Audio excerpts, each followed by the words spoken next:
98.5 The Sports Hub. I'm Joe Murray. We got yourselves all night long. Yourselves all night long.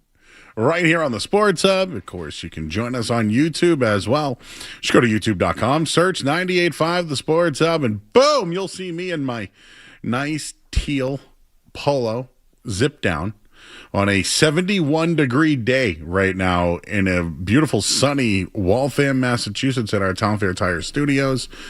And certainly would love to hear from you guys at 617-779-0985. That's the phone number if you want to call in. There's a lot going on today. NFL free agency tampering period has begun. The Celtics, we're certainly going to talk about it, because it was a good one over this weekend. 2 good wins Friday and on yesterday against the Cavs, which was very good. In the World Baseball Classic, we got ourselves a little bit of a game. And, college basketball has begun, and we have our first bet of the year. Monmouth, Big Jim, if you're looking for that one tonight. Monmouth. That's who we're riding tonight here on the show. Once again, the phone number 617-779-0985. There are people in the building I've never seen before at this time. Is it the time change? Is people all screwed up?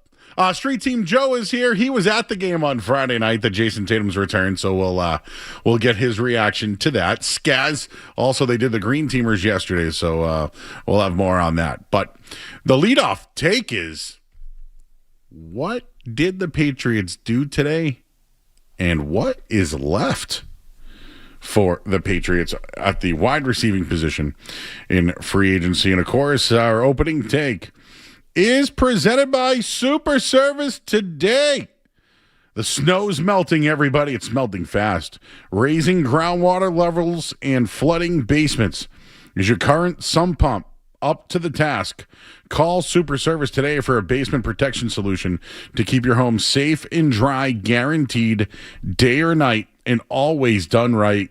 Super Service Today. Go to their website, superservicetoday.com. And I know people are dealing with it, because if you have the sump pump or even just any kind of leak, call Tim at Super Service. Tell him Joey Murray sent you. Joe Murray sent you.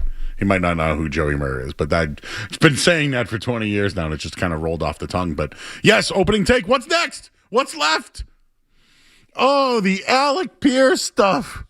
Alec Pierce would be a perfect Patriot. Alec Pierce, they should target Alec Pierce in free agency. Alec Pierce chose the Indianapolis Colts over the New England Patriots.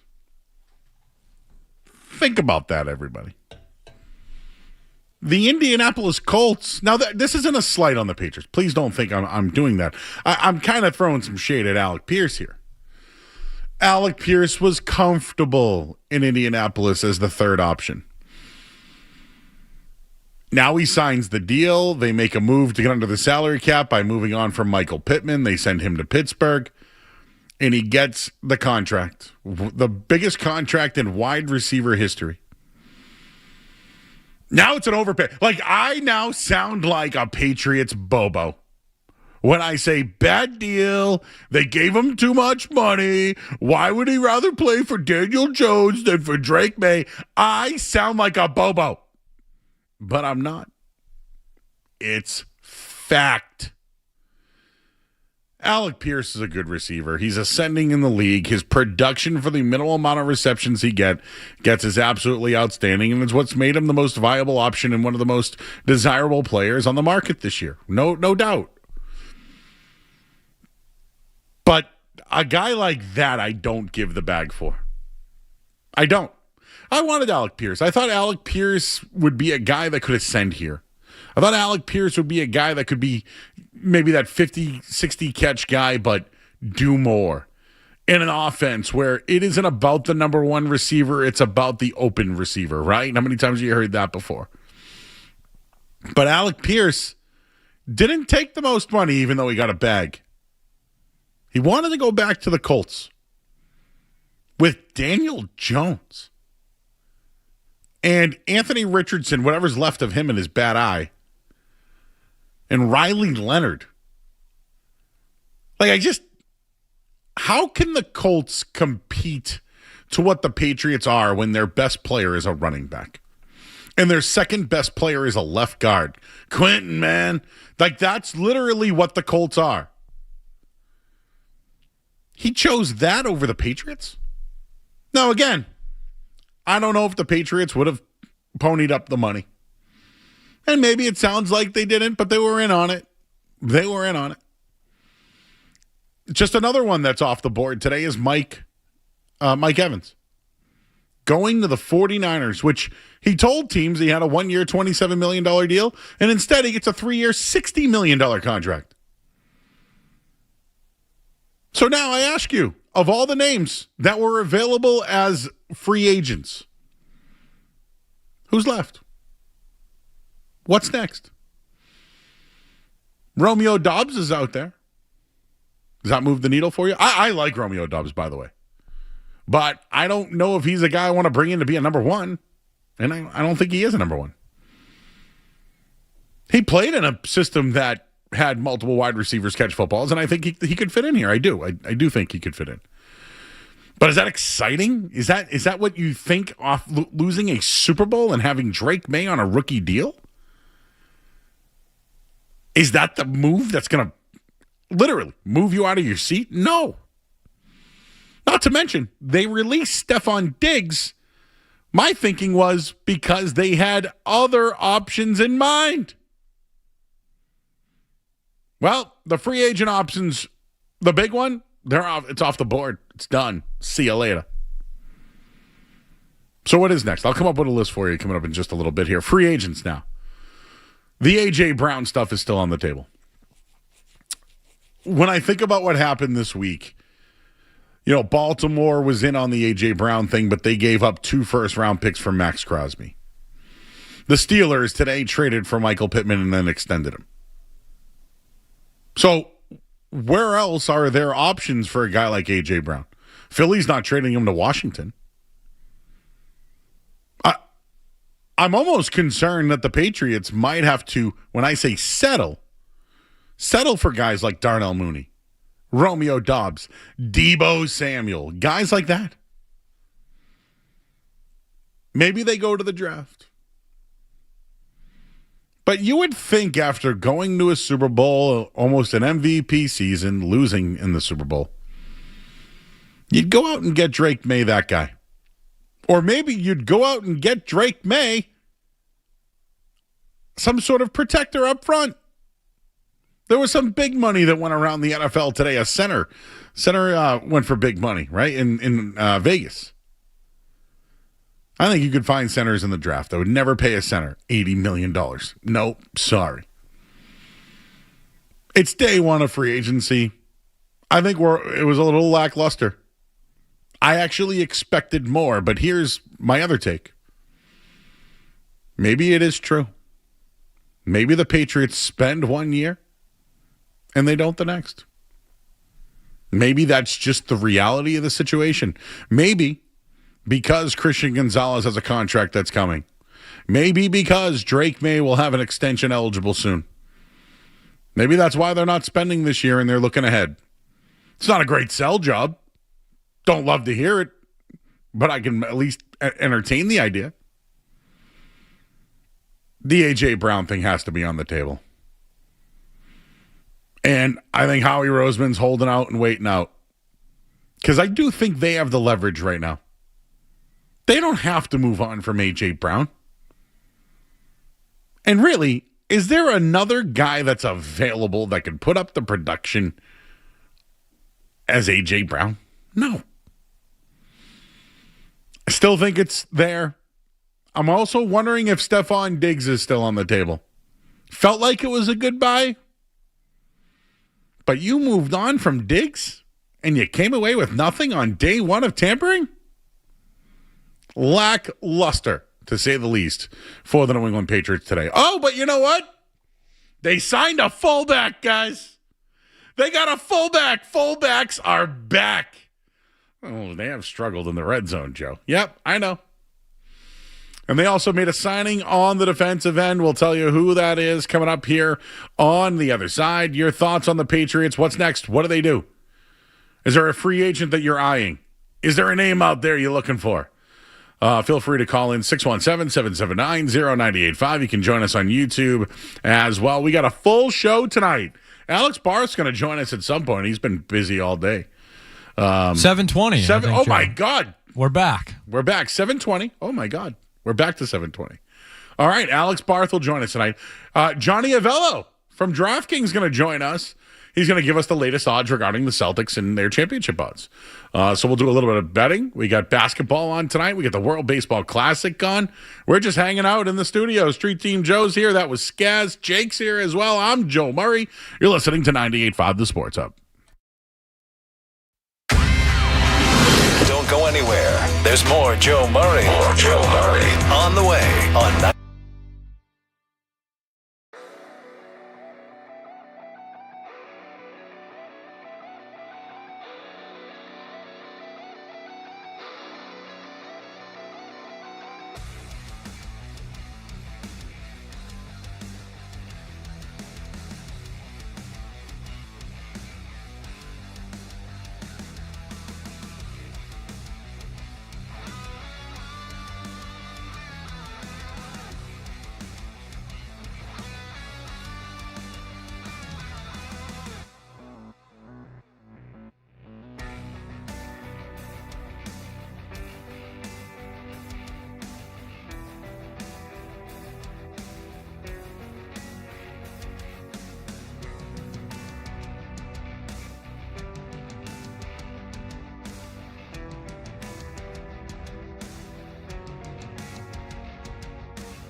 right, back here on 98.5 The Sports Hub. Underwhelming day. That's exactly what it was. Nothing but underwhelming. And I am kind of curious. Are you surprised? Because I had the hesitation that they spent years past, last year, and they won't this year. And I heard it. I didn't want to believe it. I thought Mike Vrabel's in charge. And again, it's not over yet. It's just day one. It's just a tampering period. I could just be stirring the pot here and, being nervous about it. So I'll give you the free agents that are out there, and I think that's where I'm being a little bit more focused on is the NFL free agents at wide receiver. And I'm just going to do a little Google search as I talk to you here, and of course you can call in 617-779-0985. And I see you guys on YouTube. There you are. I see you. I got Matt in there. We got all our guys in there. Street Team Joe's in there, battling all the guys. Who's next, everybody? Because when it comes to free agency,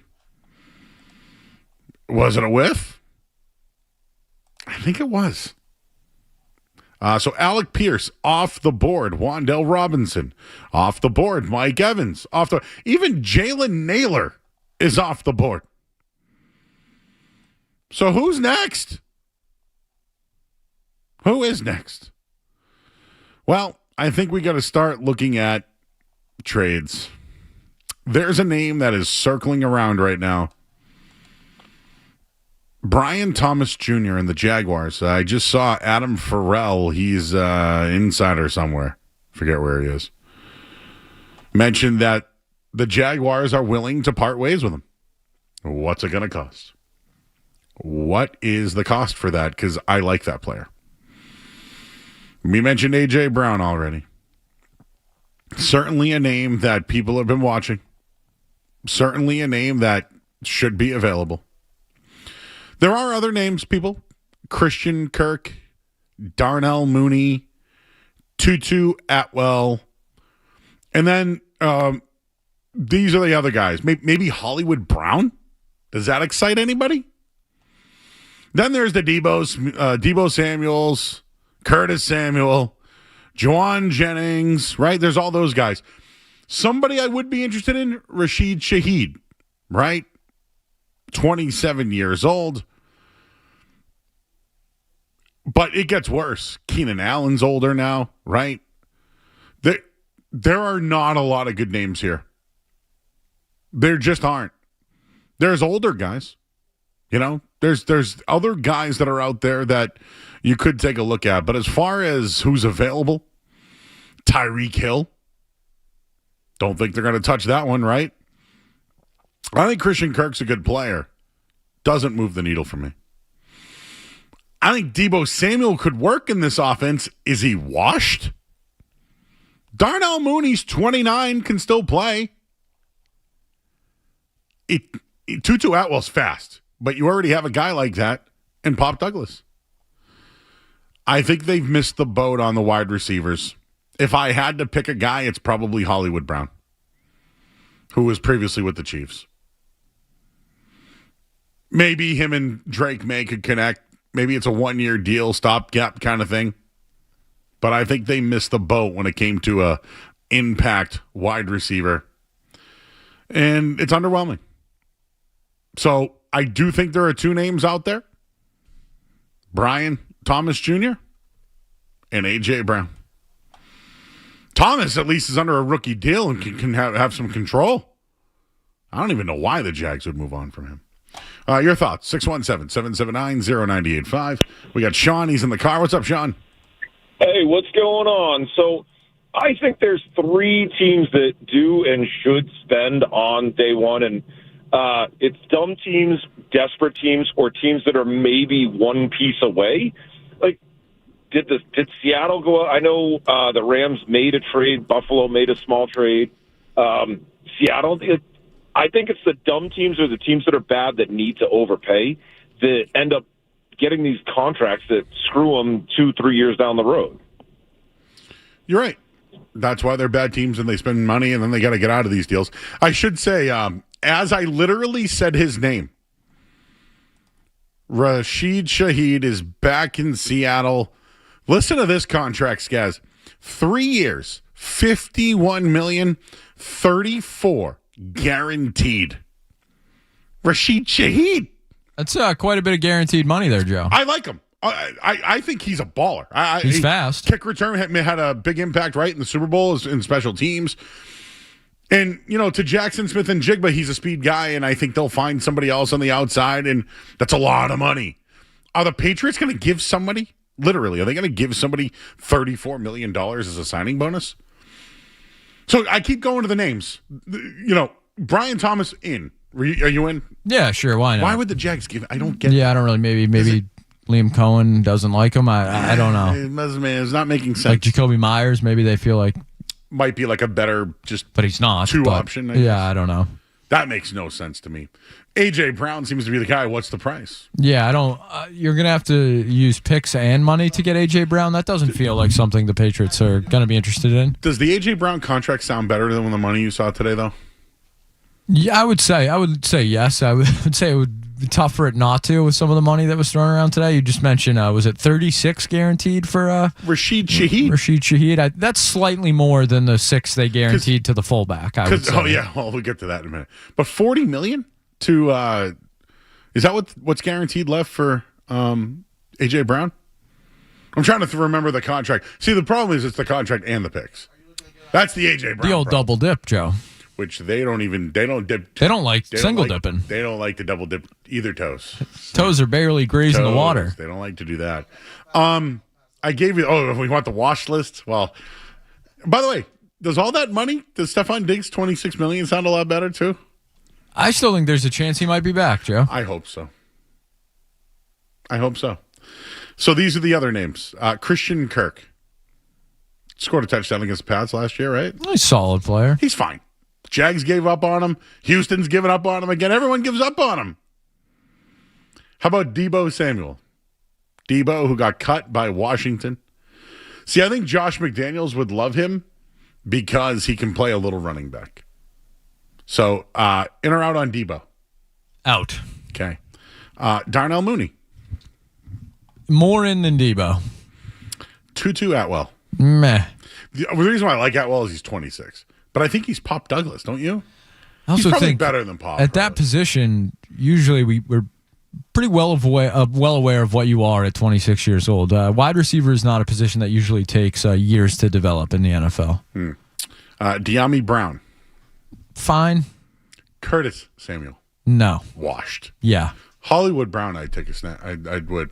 Doesn't really stay on the football field, which is kind of a problem. Yeah, when he does, he's good. Pretty fast. Good hand. Well, actually, not that great of hands. A lot of drops, if I remember Hollywood Brown correctly. Yeah. I think I'm out, Joe. You've talked me out of it. Jawan Jennings.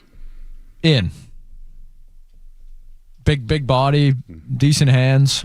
I'll get him away from the electrical plant out in San Francisco there. That's what Mike Evans is going. Yeah, I don't know if that's a good matchup there. Keenan Allen or DeAndre Hopkins? Washed and potentially more washed. Tim Patrick? Former Bronco. He probably like 26, 27, but I think I'm out. He's also a guy who can't stay on the field. There's a reason all these guys are still free agents. Yeah, and then there's the Kendrick Bournes of the world. Sky Moores. Yeah, I usually like picking up guys the Chiefs got rid of. Tyler Lockett. Yeah, another young guy. Who's left? It's either the draft or trade.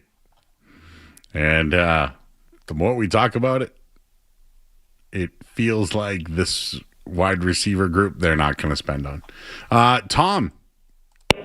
He's in Rochester. Hey, Tom. A little off track here, but I was wondering what you thought about Jason Tatum, because I just think he looks scared from the Dallas game, and he just looks slow and not up to game speed. Do you really feel that way? A little bit. For real? Yeah. Like your It's take? just my thoughts. I was knowing No. I actually want to know your thoughts. You think he was scared? A little bit. He just looks scared to like take the shot and like just scared to pass it around a little bit. Did you watch yesterday's game? Yeah, a little bit. Did he look scared? I just think he didn't have as much confidence as he does usually when he wasn't hurt. Are we watching the same game, bro?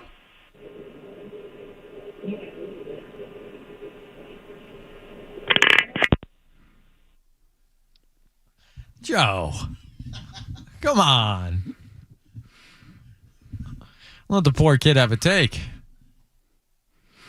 Was Jason Tatum scared, Skaz? No, I'm allowed. Yeah, other people are allowed to have their opinions. I would say I didn't think Jason Tatum looked scared.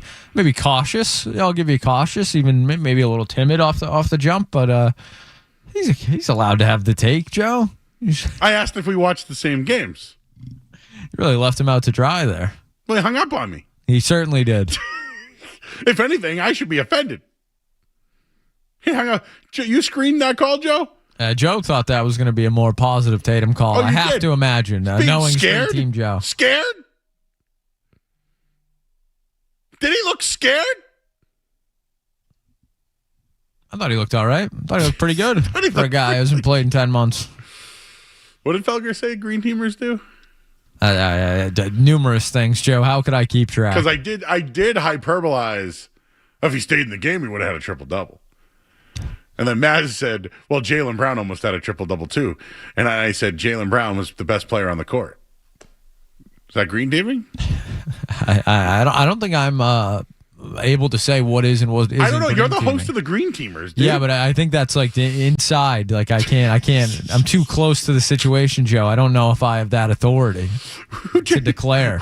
Jason Tatum was scared. I'd like to say yes, but he was scared. Who am I to say? He was afraid to take the shots. He decided to pass instead of shoot. I don't think that kid's going to call back in, Joe. Who is more scared? The Patriots in free agency or Jason Tatum versus Dallas? A slow start for both, Joe. Oh, really? Oh, because the Pats at least didn't miss a dunk yet. I got to admit that. Well, they did sign a fullback. What the hell is that? You like $6 million for the fullback? You're a big fullback guy too, Joe. I am team fullback.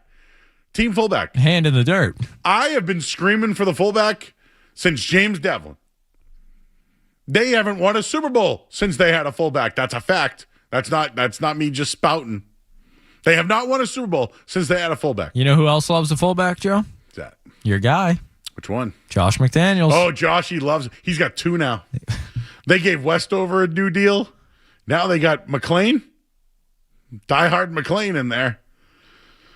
And, I should probably mention the other guy that they signed today, who I think he's more than a guy.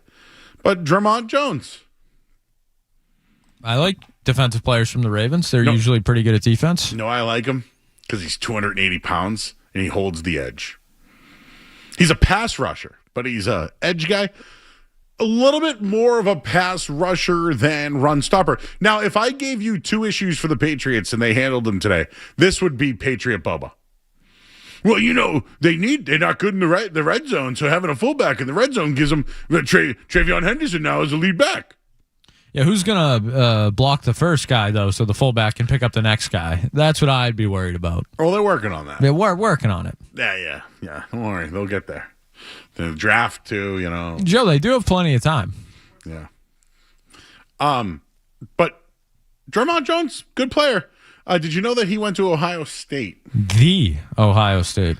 Last year, 18 games played, 507 pass rush snaps. That's a lot. He had 8 sacks because he was a playoff game? I can't remember. 15 hits, 28 hurries. He had a really good win rate and was a tackle for loss guy. He actually tackled Drake May for a sack, I believe, if I'm not mistaken. I like it. I don't love 3 and 39, but I like him. Does this now take Chason out of the mix? And I think it does. But it's a guy they like. It's a system guy they believe in. I like those guys. And they spent to get him. And it probably helped that Maxx Crosby went to the Ravens because I don't think he was available. The other thing is, too, Pats were in on him at the trade deadline. They just ended up not making a deal in the long run. But between Harold Landry now and Jones, they got some guys over there that can rush the passer. Just not sure if Chason is a part of the future there. Somebody just goes, great listen with that young man's hot take on JT. I just didn't think he was scared. That's all. Dan is in Rhode Island. Hey, Dan. How you doing, Joe? Real quick, if there's he hasn't been released till Wednesday, but there's little to no guaranteed money on a 1-year prove-it deal. Even with the baggage and the injury, isn't Brandon Ayuk just worth a trip to camp? If he doesn't show himself, you cut him. But he's got so much upside. If he's a year ago, we're talking about trading him for $30 million a year. I can't imagine, even with the injury and the stuff that's going on, that he still isn't better than everything you got right now. That's it. Yeah. Out. Okay, but what is the deal with him right now? You think he's under contract, but he's not? I don't because if you search him, I know he's got some stuff too. Yeah, that would be a hard out on that one. He's still a member of the 49ers. Any guy who is a wide receiver who runs away from a Kyle Shanahan offense, I don't think is a player I would be too interested in. And Kyle Shanahan has gotten a lot of guys paid and made them look pretty good. If Brandon Ayuk wasn't happy there, I can't imagine the Patriots are going to go extend themselves to make him happy here. And I also don't think they're in any position to bring in, like that type of player right now. You're not. If they were a very good team, take the risk. You're still too far away. Yeah, you're not. I don't think you're in a position. Those are the guys you should be going after. The Rams can take a flyer on him. Yes. Maybe the Chiefs. The Chiefs, somebody like that. Yeah. Maybe the Eagles. I'm just throwing out names of guys where so he's not cut. They blew out the guarantees or something. It's kind of a mystery. And then now he's filing a grievance, or didn't. All set on Brandon Ayuk, I think. Deebo Samuel too. I know people see the name and get excited, but I don't think Deebo's got much left. I think Deebo's. I don't want to call him washed. I think he's on the 18th hole. But I feel like they would use him everywhere. I think he'd be a running back. I think he'd play in the slot. I'd rather, I don't know, people don't like this one, but I'd rather Kyle Williams get the reps than him. Yeah, and the thing on Ayuk that I see too is people saying, like the caller just did, we were going to trade for him last year. Well, that was when he played football and seemed invested. A calendar year in the NFL is an extremely long time, especially for a guy to just decide, I'm good. I don't really want to play the sport you're paying me millions to do. So I think the Patriots can do better. To your point, though, how many people do not answer Kyle Shanahan's phone calls? Yeah, I would say offensive players, very few. Like, how many guys are not answering the phone for Kyle Shanahan? I think Mike Evans just left his franchise of how many years to go play in San Francisco? And it had nothing to do with money. That's at least 1 year, $20 million. But that's at least what they said was it had nothing. But isn't that like a black eye to Baker Mayfield and Todd Bowles and guys like that? Or they really believe in Emeka Egbuka and the guys they have down Godwin, there. Yeah. Kate Otten re-signed, I believe. Man, what is going on with that Brandon Ayuk thing is weird. They have Pearsall now, Evans. I'm trying to think of who Jennings a free agent now. Interesting situation there. Brock Purdy to Mike Evans doesn't make me jump. Not many things do make me jump nowadays, though. Colin's in Rantham. Colin? Yes, hi. I want to talk about the A.J. Brown trade. I really would rather the Patriots put their first-round pick into a guy like a Brian Thomas Jr. A first-round pick is, very valuable. And why are you putting a first-round pick to a guy who's 28 when you can put the same thing to a guy who could be just as good as him? Why would it be a first-round pick, Colin? Because I think he's worth that. I'd rather invest a first-round pick in him. You think they're asking for a first-round pick? I think that's something that they could say. I think that's something that's very, possible. All right, Colin. Kind of interested on that one. Is Brian Thomas is that like the asking price? He's 23. I would have to imagine he's a first-round pick. I would rather Brian Thomas than A.J. Brown. I would rather Brian Thomas at 30. You're not going to get a guy at 31 who can make an impact right away. Plus, he's under team control. And he's 23. But you're going to have a lot of guys to spend money. Plus, it's like a guy that like you actually have that you didn't really. You would imagine him and Kayshon Boutte have a relationship as well. Ooh. The old LSU connection? The Tigers. I'll be down there next week, Joe. I'll take a look. Oh, you go, oh, that's right. Maybe I'll stop by. Hey, maybe you could get chat him up. Hey, what's really... See what Lane's doing down there. I'll try and catch up with Lane. I think he's a busy man from what I've seen. I'm sure you, well, I don't want to make a, please don't take this as a slight, but I'm sure you can go to Harrah's and find out about Kayshon Boutte. Yes. You ever been to Harrah's, Joe? The casino? Kayshon Boutte has. But he wrote about it and admitted his addictions and whatever. Ryan's got to take on Brandon Ayuk. Yeah, I would stay completely away from Brandon Ayuk. I don't know if you guys saw his most recent Instagram Live. He was completely lost it. He was sitting in his car, said nothing for about 12 minutes, and just let an ice cream cone, melt all over him, and then just left.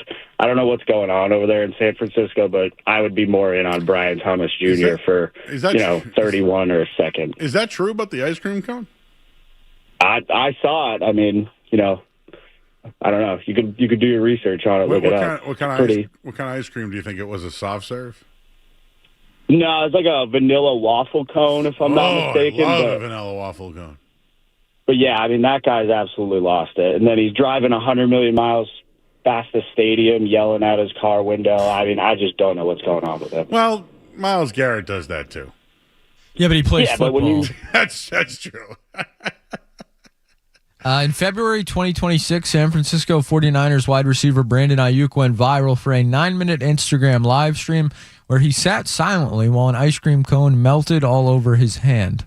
The bizarre, context-free video drew significant fan concern and speculation amid ongoing tense contract team issues. I would say, yeah, that's honestly just concerning. I hope the guy's all right. That seems very odd. Oh, there's a Google search for this.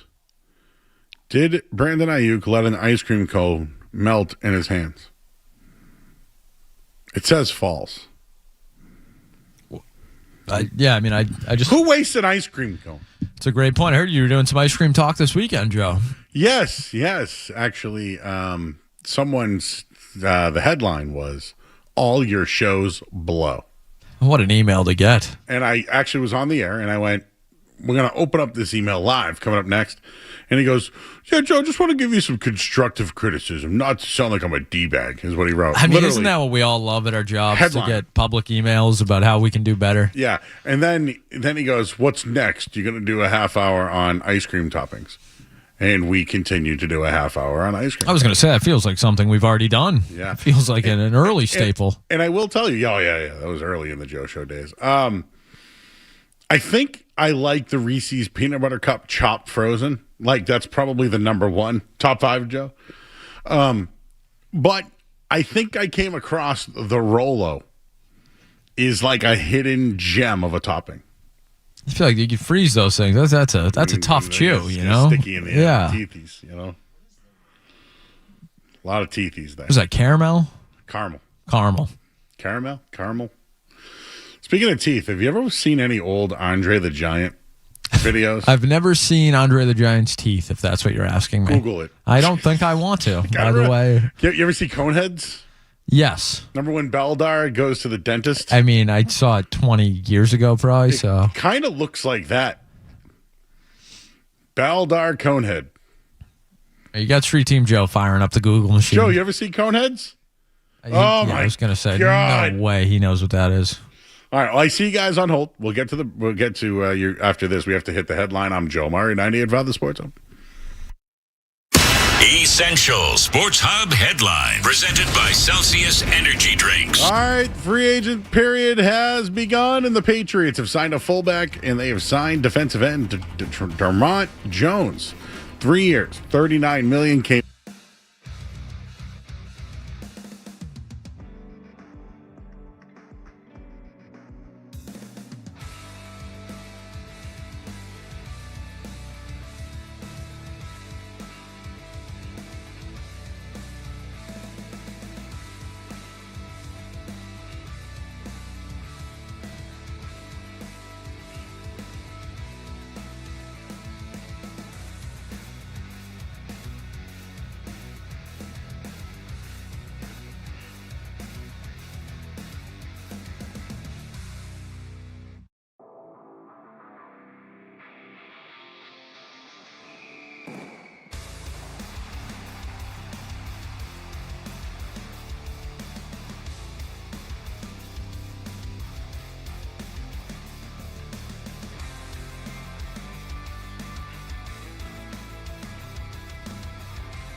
here on 98.5 The Sports Hub. We're just catching up on Joe's night at the Celtics game, which we may do later on. This hour of the Sports Hub is brought to you by Valve Linus and Oil Change. Enjoy quick and convenient vehicle maintenance this month. Visit NewEnglandOilChange.com. You'll save 15% off an extra through oil change at Valve Linus and Oil Change, the official oil change at Busy People. We'll talk to Alex Barth at 7:20. If anything happens, we'll certainly let you know. It doesn't look like really anything has gone on. I'm just doing a little quick scroll right now. It's kind of funny, but I'm looking at our YouTube chat right now. There's some guy in there named Mike Thomas BJJ. Did you see this one, Skaz? He's out on the Patriots. He's done watching football. The team is just a joke. They make the worst football decisions I've ever seen. Yeah, Joe, I'm not one to comment often in the YouTube chat or even really, peek in too much, depending on the night. But I did see this comment where he says this team is just a joke and makes the worst football decisions I've ever seen. I'm done watching football, as you mentioned, and I simply had to respond, Joe, and I just said, Mike, they were in the Super Bowl last year. I feel like I've seen Or last month, I said. So I feel like I've seen that name before. I just couldn't really put it's it a all tough time, together. free agency for some people, Joe. Yeah. Anyways, back to the phone calls here. David is in Peabody. David. Hey, how's it going, Joe? Hey, did you call the Nesson show today? I did not. No, okay. Did someone call David? There was a Dave in Peabody today who called in. Oh, no way. But, yeah, my real question for you guys is what the hell are the Patriots going to do if we can't get an established wide receiver in free agency? Because I'm looking at our wide receivers right now. Without Diggs, we have Booty, Hollins, Douglas, Efton Chisholm, and Williams. Do you really think they're going to be able to carry the load next season? That's all I got. I think they could. Does that mean that I think that that's going to be a successful season? No. Do I think that they could start Booty and Hollins on the outside? Absolutely. Do I think they want Kyle Williams to be that guy in the slot? Yes. I don't know about Efton Chisholm's future. Not a lot of speed there. Good hands, though. Am I missing? Oh, Pop Douglas? Nah. It's fine to have him around, but they need a guy. They need a big body. They need somebody probably bigger than Hollins or around that size, and it's A.J. Brown. They could go. Listen, the most simple scenario here is if you come up short, you call Stephon Diggs back. Hey, this probably isn't the first time Stephon Diggs has been dumped and been called back, right?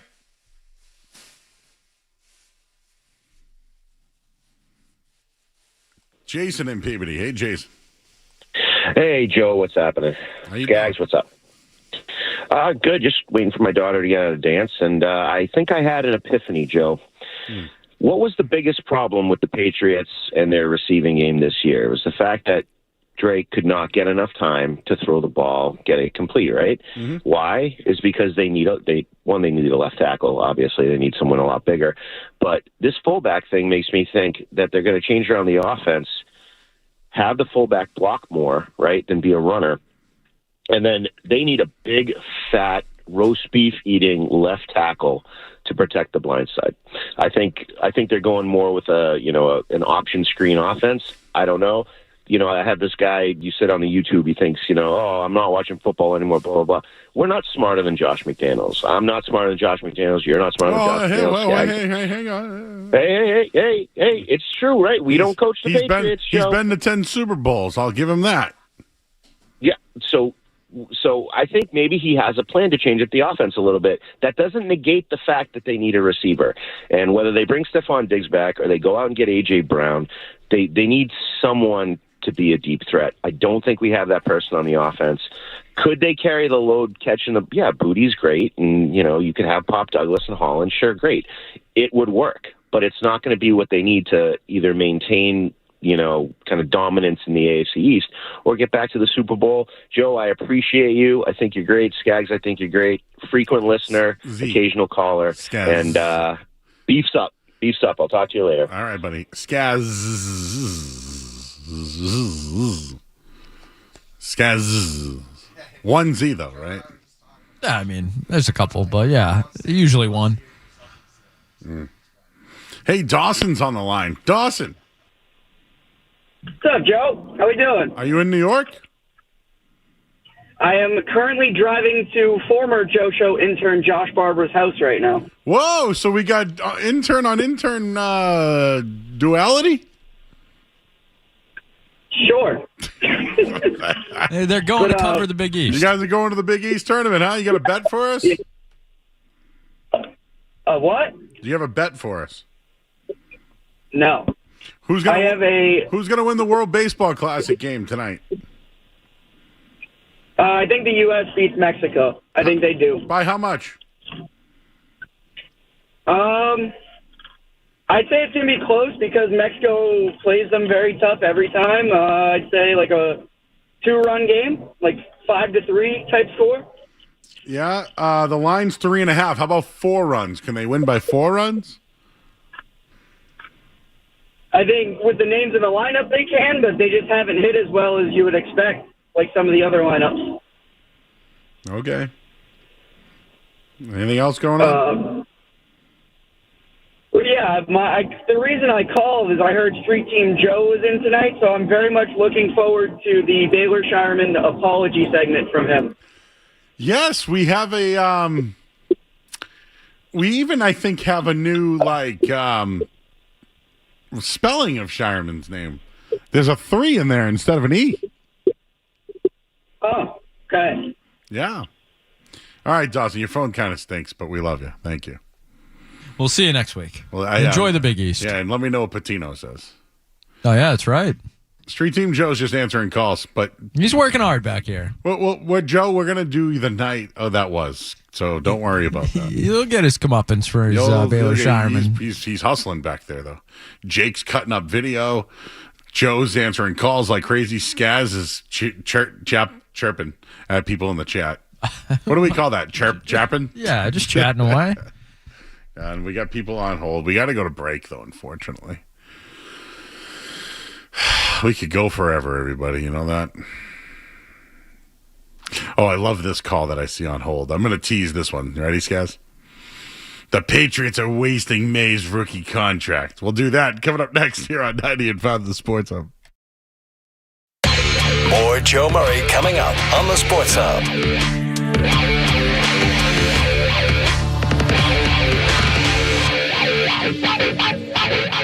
Have you tried Good Stuff Smokehouse, New England's premier #1 barbecue destination? Well, I can tell you their barbecue is the best in the state, but now they've also added a brewery. In addition,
the song you used to hear. Jones and a Mr. McLean. One from Die Hard. John a lot McClane. of Mr. Joneses out there. A lot of Mr. Joneses. I teased this one before the break. Wasting May's rookie contracts, guys. Why don't we talk to Nate, who's in the truck? Hi, Nate. Hey, what's going on, Joe? What's up, fellas? What's up? Nothing much. Hey, if I was Drake May, if you're looking at this, right, they did the same thing with Tom Brady, right? Didn't give him so much guaranteed money, and they didn't give him the weapons that he needed. If, they're showing him, if you don't support him, you don't want to give guys that he can throw to show him that, hey, we're committed to you. Why would he want to commit to them? And look at it that, you know what? I would hold him to the flame like Joe Flacco, and he got his money. You know what? You don't want to put the guys that I need on the field, then you know what? Guess what? I want every guarantee I can get and hold them to the flame. And if not, trade me, because that's their MO. I'm sorry, but KC can do it. Look at Patrick Mahomes. $500 million contract.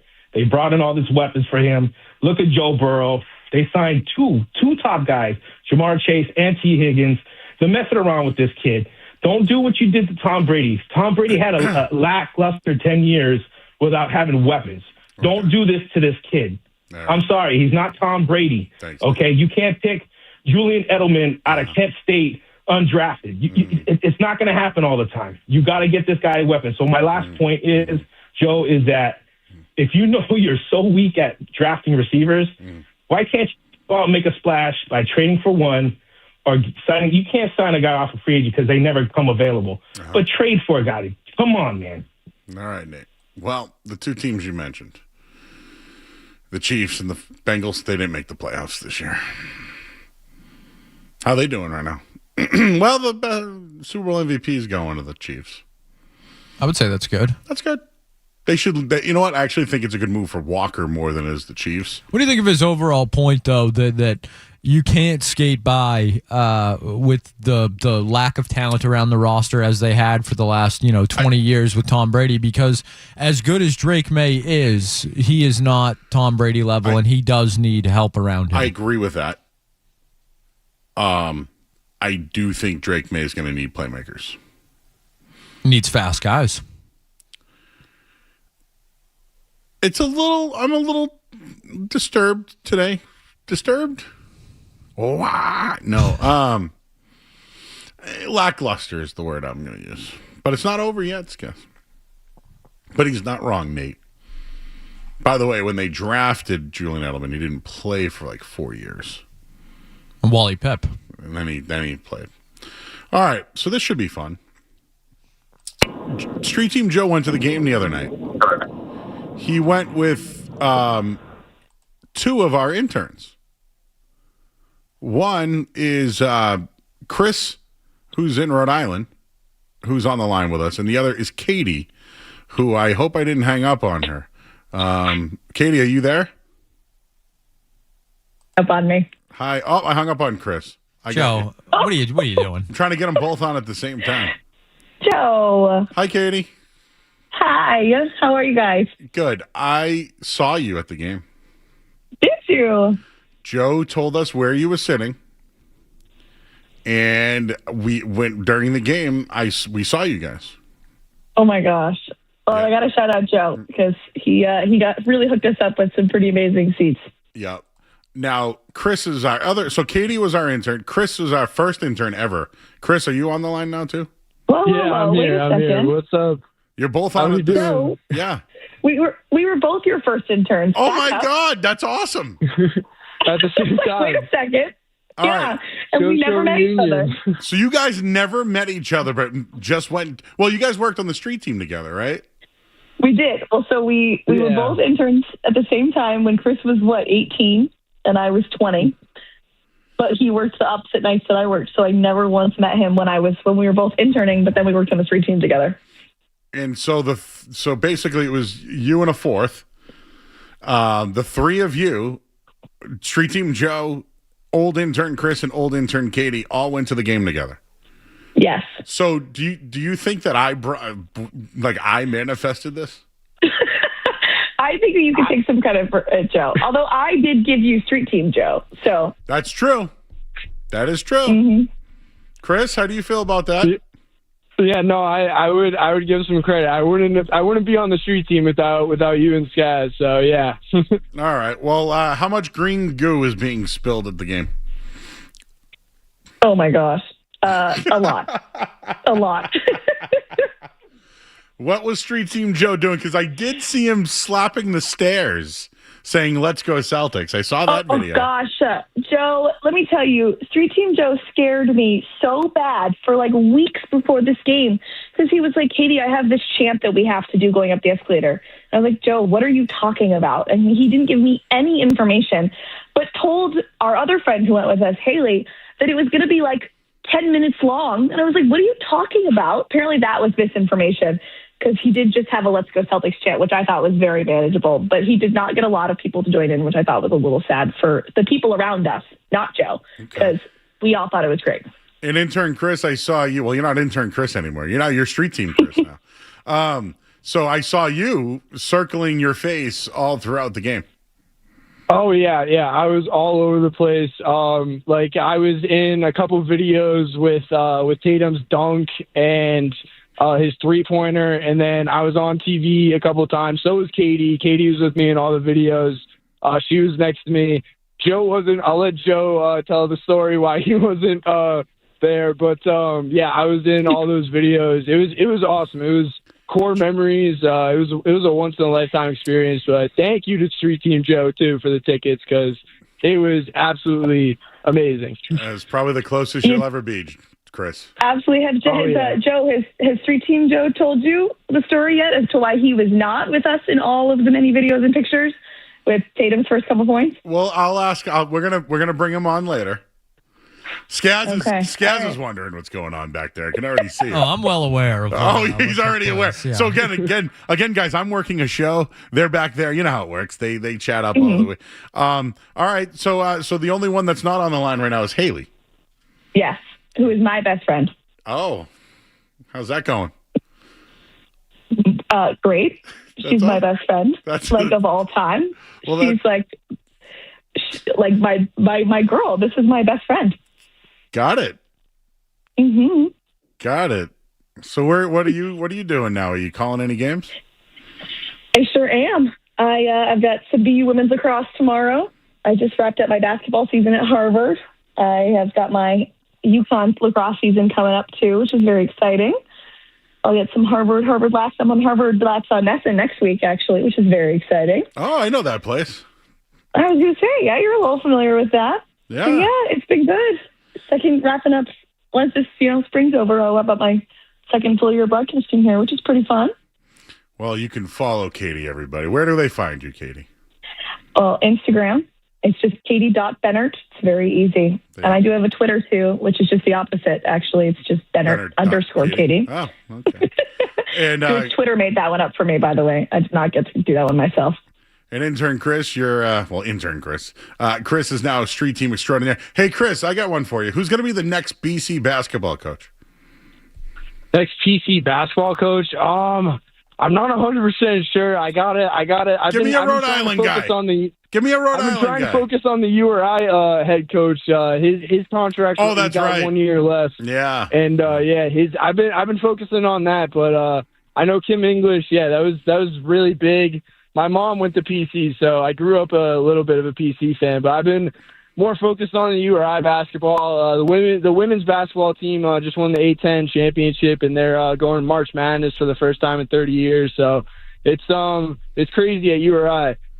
All right, guys. Katie, great to talk to you. Best of luck. Chris, we'll see you again Joe. soon. Thank you for the update. And later on tonight, we're going to get more on Street Team Joe's night at the game. I was going to say, yeah, we can't ruin that story for you, Joe, because it's too good. I'm ready. Thanks, guys. Appreciate you. Bye, Joe. Good talk. All right, bye, Chris. Sorry, man. Wow, look at this, guys. Look at all these interns now getting jobs and stuff, and we're just pedaling along. Just clogging up the phone lines tonight, you know? Joe looks embarrassed. I think we'll find out why in a little bit, Joe. I can't wait. Did you crap your pants? No. He did not. I will say that. I was wondering if he wasn't sitting with them. I'll defend his honor, at least in the... The only thing I could think of was you crapped your pants. Anyways, we have to talk to Alex Barth. A man who would never, under pressure, a man who is constantly ready. Okay. We'll talk to Alex Barth next on the Sports Hub. Don't go anywhere.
right, back here on 98.5 The Sports Hub.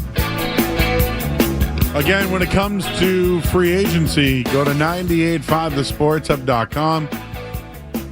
Matt Doloff and our next guest, Alex Barth, get you covered on everything happening when it comes to free agency, and they've been keeping you up to date all day, and Alex Barth is joining us here on 98.5 The Sports Hub. Alex, how are you, man? How we doing, Joe? Well, how do you feel regarding the Patriots? I know you've been busy probably looking at all the contracts today. Malik Willis is signed, and Tua Tagovailoa got traded, and there's all these other deals that are going on. But how you feeling about the Patriots after their lackluster day? I think underwhelmed is probably the word I would use. Look, there's still obviously time for them to make moves, and there's still players out there that I think would absolutely help them. It's not going to be as easy. You know, there's more competition now for these guys that are left, but I hope they do a little more than this, especially offensively, especially putting some help around Drake May. I thought this was a better offensive free agency class than defensive. I thought there were some opportunities on the offensive line. I'm not declaring the season over yet or anything, but yeah, an underwhelming first day for the Patriots. All right. Well, first off, a fullback. I always loved the fullback. I think the fullback is back, right? Who was it who signed? Ingold, right? He big fullback there, signed a deal recently. So I know who McLean is. He was pretty good for Buffalo and what they do and the running game for Cook, etc. Are they looking to bring that dynamic now to the Patriots? And I guess, is it because they struggled in goal line situations last year? Well, I think they wanted to have it last year. They just didn't have a fullback. It was supposed to be Brock Lampy, who they signed as a UDFA, who was arguably the best fullback in college football in 2024. He gets hurt in camp. They pivoted to moving Jack West over to fullback. I never really understood why they did that. I wrote about this at the time on 985thesportshub.com. There were, let him try out of camp, sure. Once we got into the season, he was struggling at some of the natures of that position, some of the things he needed to do. And I thought they might go out and try to add a more traditional fullback, and they never did. But now they have one in Gilliam, who's a good player for what he does. So it's going to help the run game. It's going to help. It's an investment in Ramondre Stevenson. It's an investment in Travion Henderson. It is going to help Drake May because they are going to have more of a traditional downhill run game, especially against some of these better defenses. They can build play action off of that. It's going to allow them to not be as one-dimensional against some of these better fronts. And people are probably screaming at their radios right now, yes, they need to do more on offense. Reggie Gilliam does not fix every problem they have. I acknowledge that. If we're just talking about him, we know the fullback position is crucial to Josh McDaniels' offense. I don't think Jack Westover could play it at the level that they needed to play last year. Reggie Gilliam's done it in the NFL for more than half a decade. So it's not about adding a dynamic. I think it's about filling a hole that they had open last year. All right, before we get to the defensive side and their moves today, you said you still like some players. How about just at the skill position, whether it's tight end or wide receiver? Obviously, there's other trades that can be made, but are there any free agents you think that could be a good fit with the Patriots? Yeah, just in terms of free agency, I don't think Romeo Doubs would be a bad skater. He's somebody I think that would definitely help them, that would fit into the offense. You still need to do more than that, but it's a start. That's kind of it at wide receiver for me. Juwan Jennings doesn't really move the needle for me. Even some of the guys that signed today, Wan'Dale Robinson, who I like, Rashid Shaheed, who I like, didn't move the needle for me in terms of the Patriots. So that's it there. At tight end, there's trades they can make at wide receiver. At tight end, I still look at David Njoku. I think would be a great fit for kind of what they want to do. He's a tight end. He can block. He's good after the catch. He wouldn't be the guy that can take the top off, but he'd be a really good intermediate chain mover for Drake May. He's got a good catch radius. So I'd look to him as well. I think that's kind of it at tight end based on the guys who signed. Those are the two guys really I'm looking at. They want to take a flyer on a guy like Noah Fant. I guess I wouldn't hate that. But again, you're talking about still needing to make another significant move. Mr. Batonio seems to be the big name at guard. They just added someone to their coaching staff, right, who has familiarity with them as well. Do you still think that he's the top guard available. There was some big center money that went around today. The interior offensive line market is nuts. It's happening at guard too. You look at what Isaac Seumalo got. I know it doesn't look like that much money, but 3 years for a 33-year-old guard is nuts. David Edwards got a ton of money. Zion Johnson got, I think, over $15 million a year, right? He didn't that great of a season last year. So the guard money's nuts.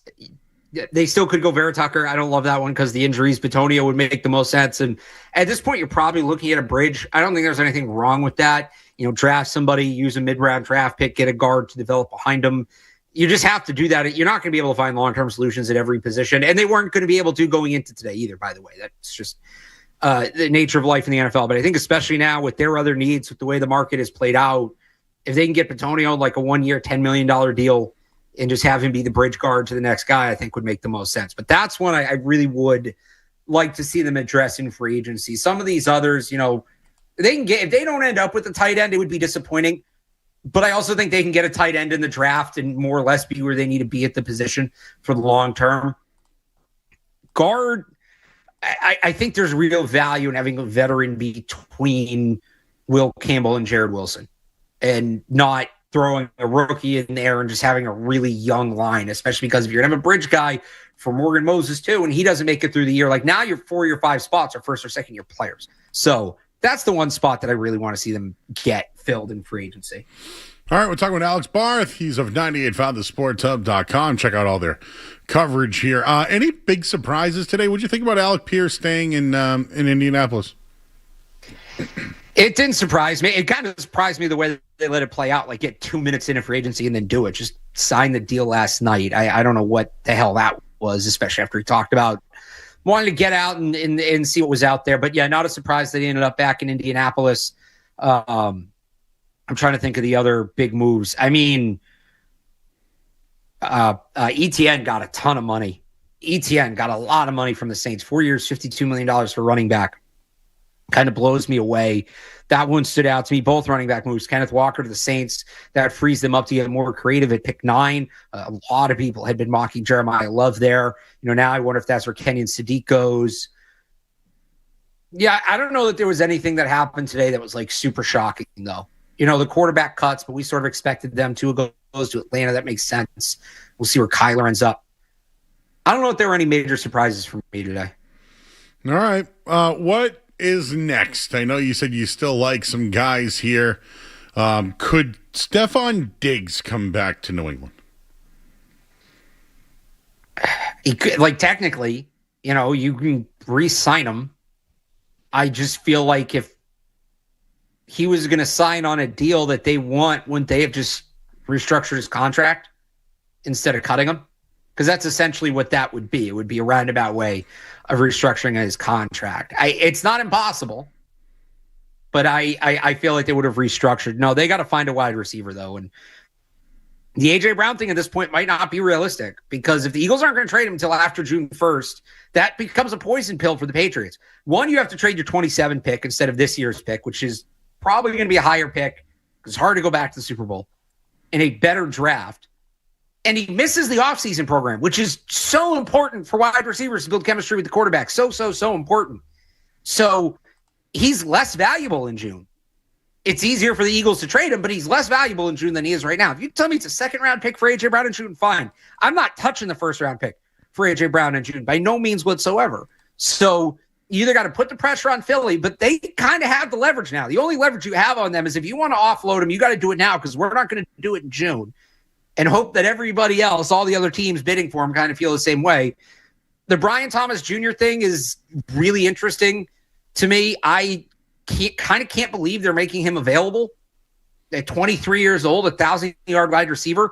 That's got to give a first-round pick for, certainly. Especially if it's the 31st pick. It's hard to gauge what his price would be. To me, the price for A.J. Brown is a second and a high day 3 pick. That's what it was for Stephon Diggs 2 years ago. That's what it was for DK Metcalf last year. This is a comparable trade. That is the price. The Bills kind of ruined it for everybody by giving up way too much for DJ Moore, but that's just what A.J. Brown should be worth. Brian Thomas Jr., you really don't see 23-year-old 1,000-yard receivers get traded. So it's a first plus, I would think. Is it a first and a third? I'd probably do that. There's a first and a second. I mean, that's a lot. But they're in a position now where you can't come back with less than around Drake May after the year he had. You can't do it. So you might have to do something that makes you uncomfortable. You might have to make not a great trade to ensure that doesn't happen. So it'll be interesting to watch those. Maybe they get Romeo Doubs and then they feel like him and a draft pick is enough, but they're going to have to figure something out at wide receiver. All right, tell us about Mr. Jones. And does this mean the end of Clevion Chason? I think so. I have no idea what Chason's market's going to be. It's really hard to gauge. But he's a guy, more of a power player than a speed player, a little bit bigger than some of the edges they have, which should help against the run, although he's not, he's a pass rusher. He's not a run-first player. So they're still valuing that. A guy that can line up in multiple spots, which I think helps. He's great to me as like the second guy in your pass rush. And if they think Harold Landry is going to bounce back, if they think they're going to get somebody in the draft, great. If they're still going to go out and get Trey Hendrickson, that would be awesome. He fits a role and he'll start and he'll be a solid player. He's not the playmaker, though, that I thought they kind of needed on defense. All right, Alex. What else should we be looking for tomorrow? Just, again, watching the wide receivers. And does any of this trade stuff actually take hold? Because that to me is the biggest need for them right now, is finding somebody to be the top wide receiver on the depth chart and dictate coverage. All right, Alex. Appreciate you, man. I know you've been busy. Thanks for taking some time tonight. And who knows, if something big breaks, keep your phone handy. If you guys need me, you just call me right back. I'll be around all night. I'm going to watch USA Mexico. I'll be here. All right. He's Alex Barth. Everybody check out his work over at 985thesportsup.com. He's Alex Barth watching USA Mexico as I am watching Furman versus ETSU and Monmouth. Thanks, Alex. Bye. All right. What do we got next? I had something lined up here. I guess you're just going to have to find out next on 98.5 The Sports Hub. Essential Sports Hub headline presented by Celsius Energy Drink.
All right, back here on 98.5 The Sports Hub. We got In or Out coming up in a bit. We'll talk to Johnny Avello later on tonight. DraftKings. Get Johnny's thoughts on everything. Jake Seymour did not like someone in the stands wearing a bandana. And I said, all right, let's fade that guy. And Furman is up 10 right now. So we're very happy about fading the banana. And Monmouth is looking good, Skess. Well, now we got to look at the next games. Up 12, 7 minutes left. Okay. What's next? What's later tonight? Do we have any? Ooh. You know who I watched last night that I thought was very good? Santa Clara. Good program out there. They get St. Mary's today. Now the Mayor, they made Gonzaga look really bad the last time they played. What's St. Mary's logo name? The Gales? The Gales. I call them the Mayor. -4.5. 11:30 tip. Oh, I love late night hoops. Love it.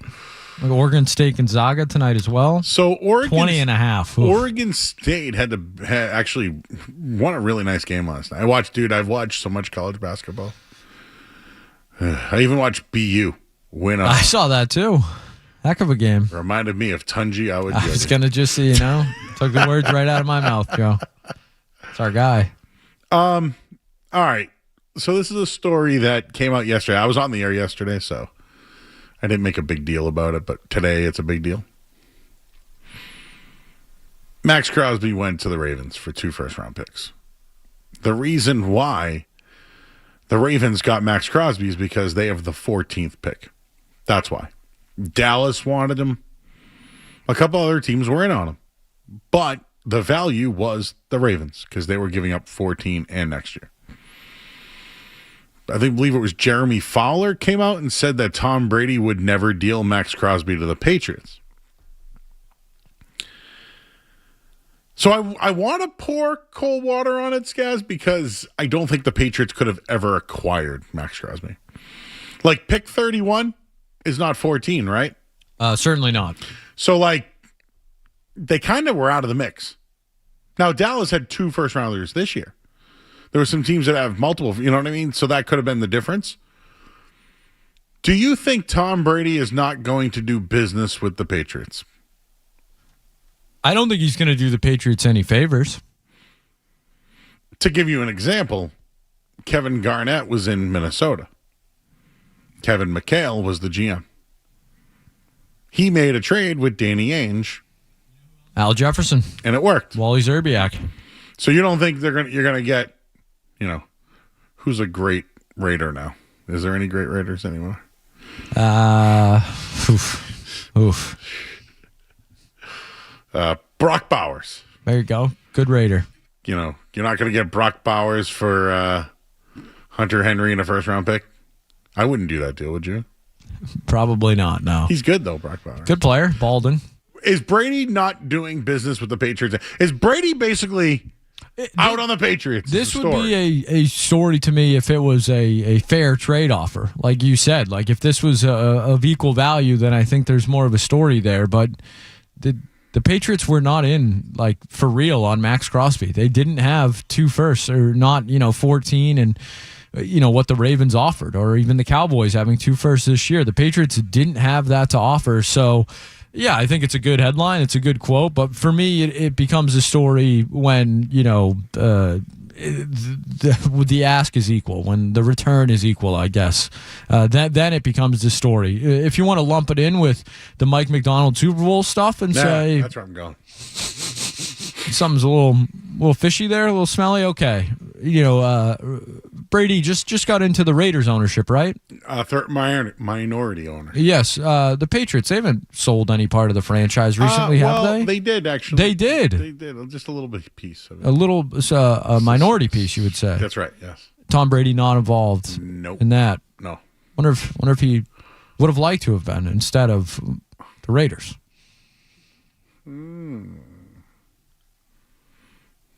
Blood money. Next year, I'm going to WrestleMania. Well, I'm going to WrestleMania this year. You go every year, Joe. Yeah, not next year. It's in Saudi Arabia next year. That's too far. Don't think I'm going to make that trip. It's hot. Oh, God, it was hot today, too. 70 degrees here. Felt good. Tomorrow's supposed to be hotter. Hotter. Wicked hot.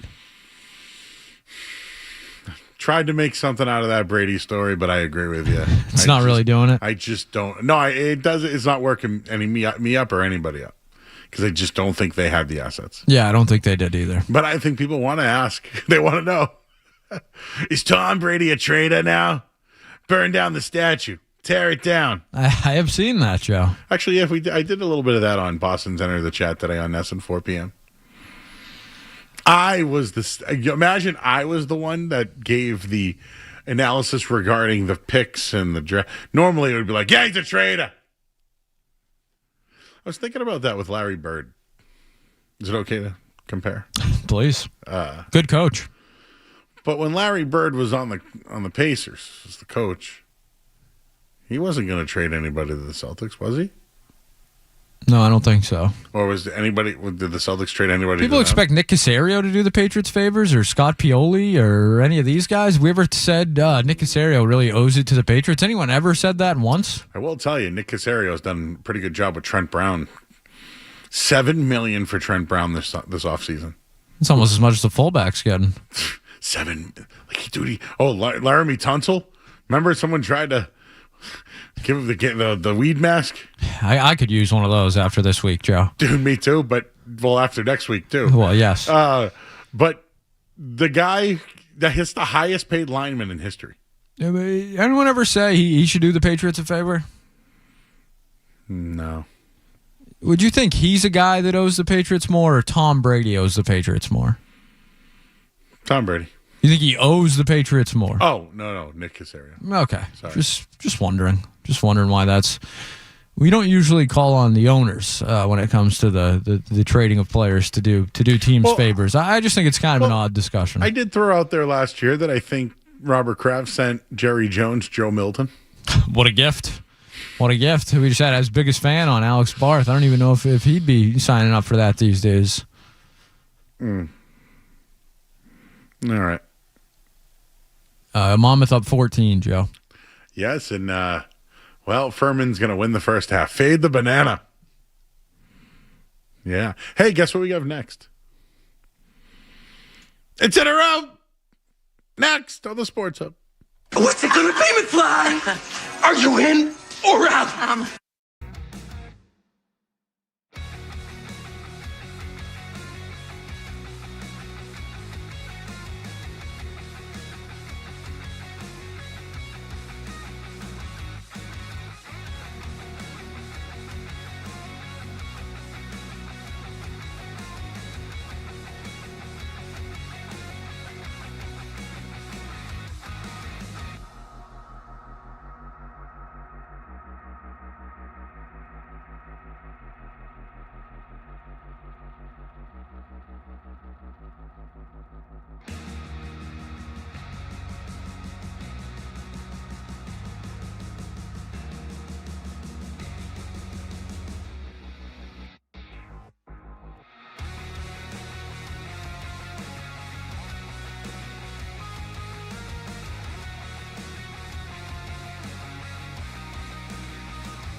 No, without a doubt. I'm the one you need for a dirty deed. I'm the best. Success is guaranteed. Awesome. Like Waltham's Watch City. Taunton was the Silver City. Oh, the Silver City Galleria. Exactly, yes. Yeah. What's your town there? Joe, do you know the nickname of your town is? No. That's why he's the best in the business. Wait, Northborough? Westboro. Westboro. What? Westboro doesn't have a name? The Bubble. Oh yeah, it's the Bubble. Yes.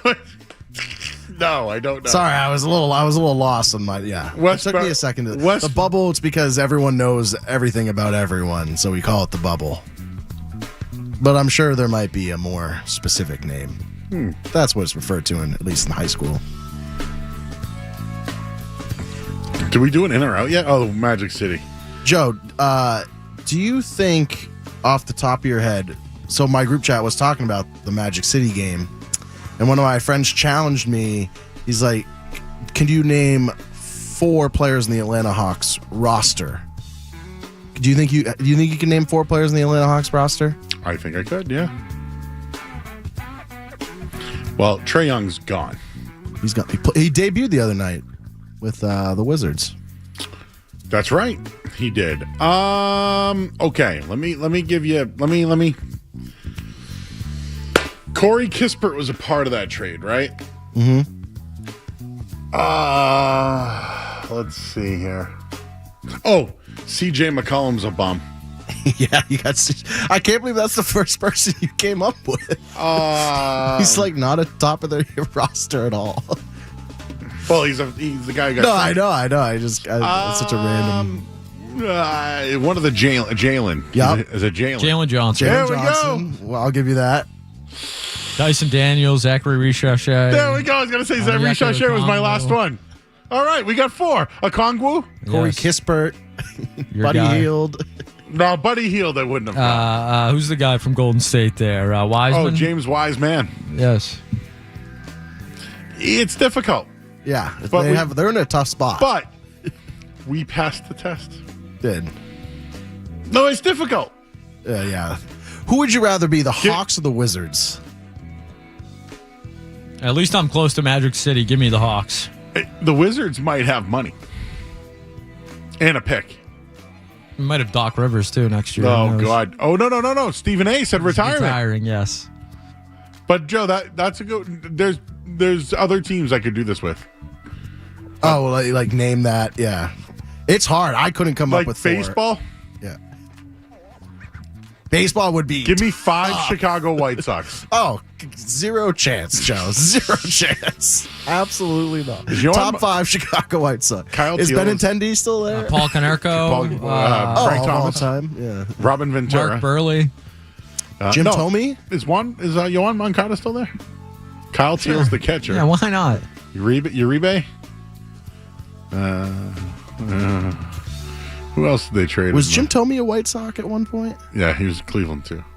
What else we got there, Scott? All right, gentlemen. Reese's. We're all familiar with Reese's. They're releasing a limited time peanut butter cup flavored toothpaste. Out. Gentlemen, are we in or out? Out. Who the hell wants toothpaste chocolate? That does sound pretty disgusting. I'm usually one for disgusting things, but that sounds... Wait, is this to help with your teeth? I guess maybe to incentivize people that don't normally brush their teeth to brush them. I don't know. You have dogs, right? I do have dogs, So yes. you give them... Do you ever give They have them... like dog toothpaste and stuff. Yeah, we brush the teeth. They like eat toys, but it helps their teeth? Yes, we do have some of those. Like there's certain kind of like Nylabones and stuff. I'd be in on those. Like special Reese's that are good for your teeth. Yeah, Reese's for good to go. Yeah, like Skittles that make your teeth white. All right, how about this one? Wait, is there a candy that helps make your teeth white? I think some gums advertise that they like are I would like to know if somebody could send them to us. We are located in Watch City. Please, thank you. All right, a new script is in the works for National Treasure 3, according to producer Jerry Bruckheimer. Are we in or out on National Treasure 3? Out. You're out? Did you like that show? I'm in. I love National Treasure. Great. The first one? He's stealing the Declaration of Independence, Joe. Nicolas Cage? The Cage Man? I don't really have strong feelings at all. You know what? At this I don't point- remember the second one. Do you know what's funny? The City of Gold. Yeah, no, I don't remember that. I'm rewatching The Sopranos, right? I know we're late. You're listening to WBZ FM, Boston, Mass. Right, 71 degrees. I'm rewatching The Sopranos, right? And I'm now pissed that they made that movie. The prequel movie. Oh, yes. It's so bad. Sons of Newark. And or you know what's whatever so it was. funny? Things pop up now that remind me of it. And I'm mad. Sons of Newark? Is that what it was called? Sons of I Newark? don't know. Something like that. Anyways, Joe, you've seen The Sopranos? I have seen The Sopranos. What just happened? I like the grandma's my favorite character. She's just such an evil woman that I just like. Actually, Tony's mom. I agree. Yeah, Nancy Marchand, Yeah. I believe. Her attitude on life has got to be studied. So the last scene that I saw, Skaz and Joe, Valentina has come into the picture. And she's into paintings and is dating Ralphie. But come to find out, they're not really dating. Well, Ralphie's the worst, huh? Yeah, not a good guy. But like, who's the most? We can do this another night. What else we got? All right, gentlemen. I believe I have the two right gentlemen for this question, or in or out, I should say. Wendy's is now hiring a chief tasting officer. The job, you must taste test all their food. It has an annual salary of $100,000 a year. Holy smokes! It is a remote position. Travel is light, mostly to your local Wendy's and or the couch. You start ASAP, and the required credentials are a human mouth, a pulse, opinions, creativity, and taste. Are we in or out on Wendy's hiring a chief tasting officer for $100,000? How do you interview? Well, okay, first off, $100,000 to work remote? Just eat some burgers, try out some nuggets. I'm in on that. Joe, what are you doing? I think get your application. How do I get how many people do you think applied for this thing? They got to have You know hundreds of thousands of applicants. You know what? I'm gonna apply. Just you never know. Yeah, you got some Dreams clout do out there, come true. Joe. Yeah. Hey, Do you think I could meet? Do you think I could Joe? meet Dave and Wendy? Is Dave still with us? I don't Dave's know. not. Yeah. Wendy is. This reminds me, Joe. Have you tried the Big Arch Burger yet? No, at McDonald's. But the fact that I worked at McDonald's, could that help me? Maybe. Hey, you're an influencer, so you already got a head start. Am I an influencer? I think so. Content creator for sure. You know, I will tell you, and this isn't a flex, but TikTok is a new audience. And I post all our stuff to TikTok. Now, I'm not a TikToker. Sometimes. Yeah. Today I TikToked. I walked down the street. I was with Lucy, and Lucy always does those walking bets. You ever see those? Yes. So I did a walking what's coming on the show. Joe, I did not get as many viewers, but, you know. TikTok is the new wave. Skaz and I were just looking at discussing streamers on TikTok. Jaylen TikTok's Brown? a whole new audience. Jaylen Brown's the biggest streamer going. Oh, Tatum's coming on the Hey, stream. you heard that? This week, yeah. That's going to be some good audio. Hey, you going to try to get in on that? On what, You think the they'll stream? invite you? You have to have a certain code or something? No, you can get in on Jaylen Brown's stream. All right. You should get in there. Yeah, Street that'd be Team cool Joe if I Boston. had. Yeah, if I was live there. Yeah. Can I get that audio, Skaz? Is that audio we can use? As long as it's clean. Yeah, so yeah, we can use that. I bet they'll have some good combos. Okay. We're definitely going to play it. It's already done. So are they friends if they're going on the same Joe, podcast? we've already confirmed they're friends because we have the video from last week on his stream that confirmed that he was happy for him. They had a conversation. They're on the same page. What else do we have? What was the question that you had originally? Oh, Wendy's. Wendy's. But listen, how do you do a job search for this? Got to find someone that's got good taste. Is your weight included? Does weight even matter? That's a good question. Like, would you want a skinny person? I'd want some health insurance with this job. $100,000? Yeah. Full pennies? You'd hope so. 401k? It's a lot of food. Maybe a flex spending account? Well, yes. To buy toiletries? Some gas miles, yeah. Next. All right, gentlemen, from Wendy's to our friends at Johnsonville. Johnsonville Sausages is teaming up with Dr. Pepper for a first-of-its-kind sausage collaboration. Beginning March 1st, Wisconsin sausage royalty Johnsonville is officially rolling out a Dr. Pepper-inspired sausage nationwide. Yes, as in the soda, as in 23 flavors. The new Johnsonville Dr. Pepper-inspired sausage is exactly what it sounds like, a sweet savory mashup between Dr. Pepper and Johnsonville sausages. Are we in or out on a Dr. Pepper Johnsonville sausage? I'm in. 100% in. Joe, we talk about top 5 all the time. Dr. Pepper is in my top 5 sodas, if not one. But did you know how many good flavors of chicken sausage there are out there that are really specific and weird? I like the apple chicken sausage. Exactly. So I think this could be in that same category. It's combining, sweet and tangy, and I think it would actually be pretty good. I would like a kielbasa type sausage. Like with a kielbasa taste. Okay.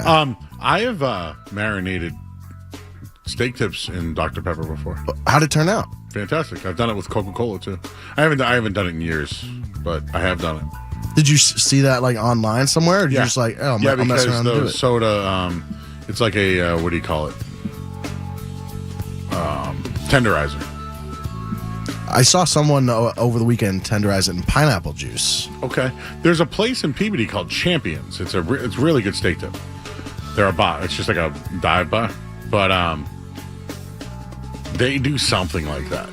I don't know what it is, but I know it's tenderized with something like that.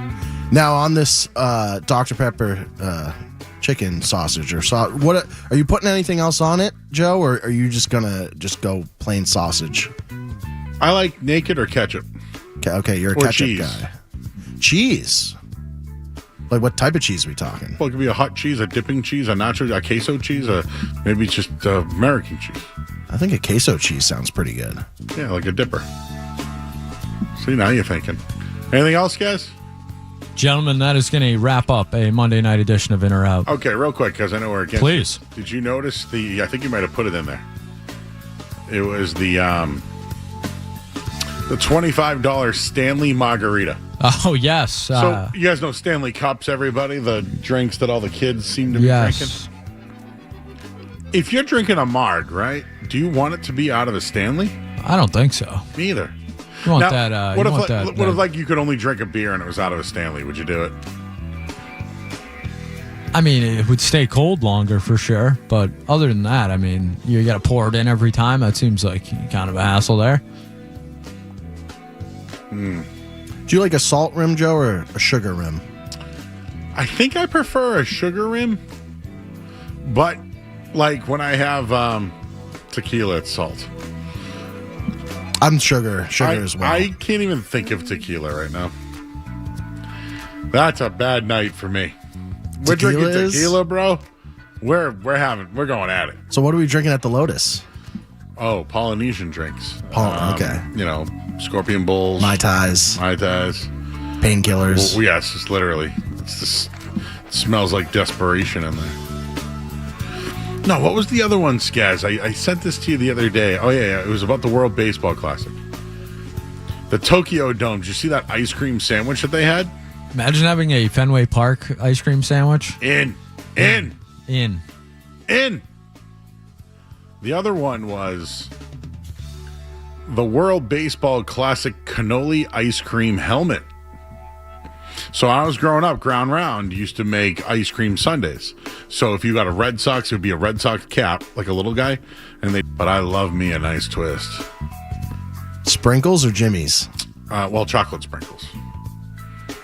Over rainbow? Yes. You think they taste different? Yeah. But I've questioned it myself. Yeah, we'll test that out. Sometime. Cannoli dip, though. You guys ever had cannoli dip? Oh. All right, we got to go to break because you know why? We got Johnny Avello coming up. We'll take a quick break. No, we won't. We'll do the headline. I'm Joe Murray on the Sports Hub. Dutcher and Hardy, Owen Beetle, Felger and Mass, the Bruins, the Celtics, the Pats, the Revolution. This is Boston's home for sports. WBC FM at HD Boston, 98.5, the Sports Hub, a Beasley Media Group station. Sports Hub headlines, presented by Celsius Energy Drinks. Patriots have added a defensive end and a fullback today in their free agency. No Alec Pierce. He's going back to the Colts. No Jalen Phillips. He signed with the Carolina Panthers. What are they going to do next? We'll find out. The Tua Tagovailoa goes to the Falcons in a trade today. We'll get you all caught up coming up in a little bit. World Baseball Classic gets underway in just a little bit here against Mexico.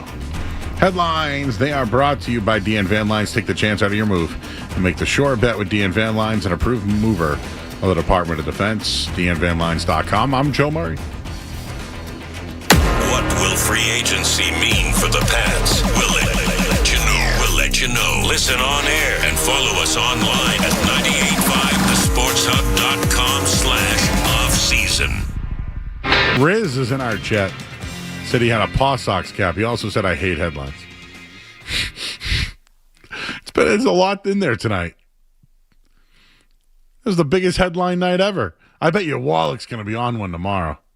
You think he's going to do every single one, Skez? You think he's going to break it down by AFC East, AFC to the NFC? That's a lot for John. He's best in the business. He is. I would not argue that. That's why I bow to him. I will not even try to attempt to do as well. Do you think the Patriots will have made a move by the time John Wallach does his headlines tomorrow morning? Other than a fullback. World Baseball Classic's on. I feel like everyone's going to respect baseball right now. The NFL, notably known for respecting other sports. Never a news dump in that league. We got Johnny Avello calling in a minute here, but Justin and Lynn's been on hold. Hey, Justin. Hey, Joe. I just want to get a quick thought on the Bruins and where they're going. Bruins, huh? Yes, I just want to get a quick thought on the Bruins and what direction you think they're going in. Because they lost yesterday in overtime, and I said this had to be a 4-point weekend this weekend. I just want your thoughts as to where they're going. Wow, Corpusalo struggled, huh? Yes, he did. He did. When's Pasta going to score? I mean, I would like to see Potter up here. He's been stuck down in the minors. I don't know why he's not up here. Yeah. All right, buddy. Me either. Maybe someone has to go down. Bruins. How about their trade deadline, huh? I had to do a trade deadline show on Nesson. I got to see Razor, though, and Billy Jaffe and Sophia. That was cool. But nothing happened at all. Well, speaking of happening, are the Celtics now the favorites to come out of the Eastern Conference? We'll ask Johnny Avello at DraftKings coming up next here on 98.5 The Sports Hub. Don't go anywhere. There's more Joe Murray. On the way on 98.5 The Sports Hub. Hey, it's Hardy. Do what I'm doing. Get ready for golf.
I was just looking at the picks. The Scaz gave us Monmouth earlier. And, Monmouth won and covered. So Scaz has given me a bet today. Boom. Winner. And then we bet against the banana team. And right now, the banana fade is on. It's March Madness right now, so everything is pretty wild when it comes to college basketball at the moment. To the NBA, and we got a big one tomorrow night. San Antonio versus the Celtics. What a good game it was last time. I actually, where was I? It was the night of the Rams when they beat the Bears. It was that night. And I think they had a chance late in the game, and then Wemby took over. That's pretty much what happened there. It was very interesting. All right, well, let's go to the expert hotline right now. We'll welcome in Johnny Avello of DraftKings. Johnny, how are you tonight, bud? I'm great, guys. Good to talk to you. Things are good. Well, I'm glad to hear that. I think the last time I talked to you was about the Patriots win total, and you were like, I can set the lines at whatever we want here. So when it comes to the Celtics, some things have changed with the return of Jason Tatum. Have the last couple of games made odds makers like you make the Celtics the favorite here in the Eastern Conference?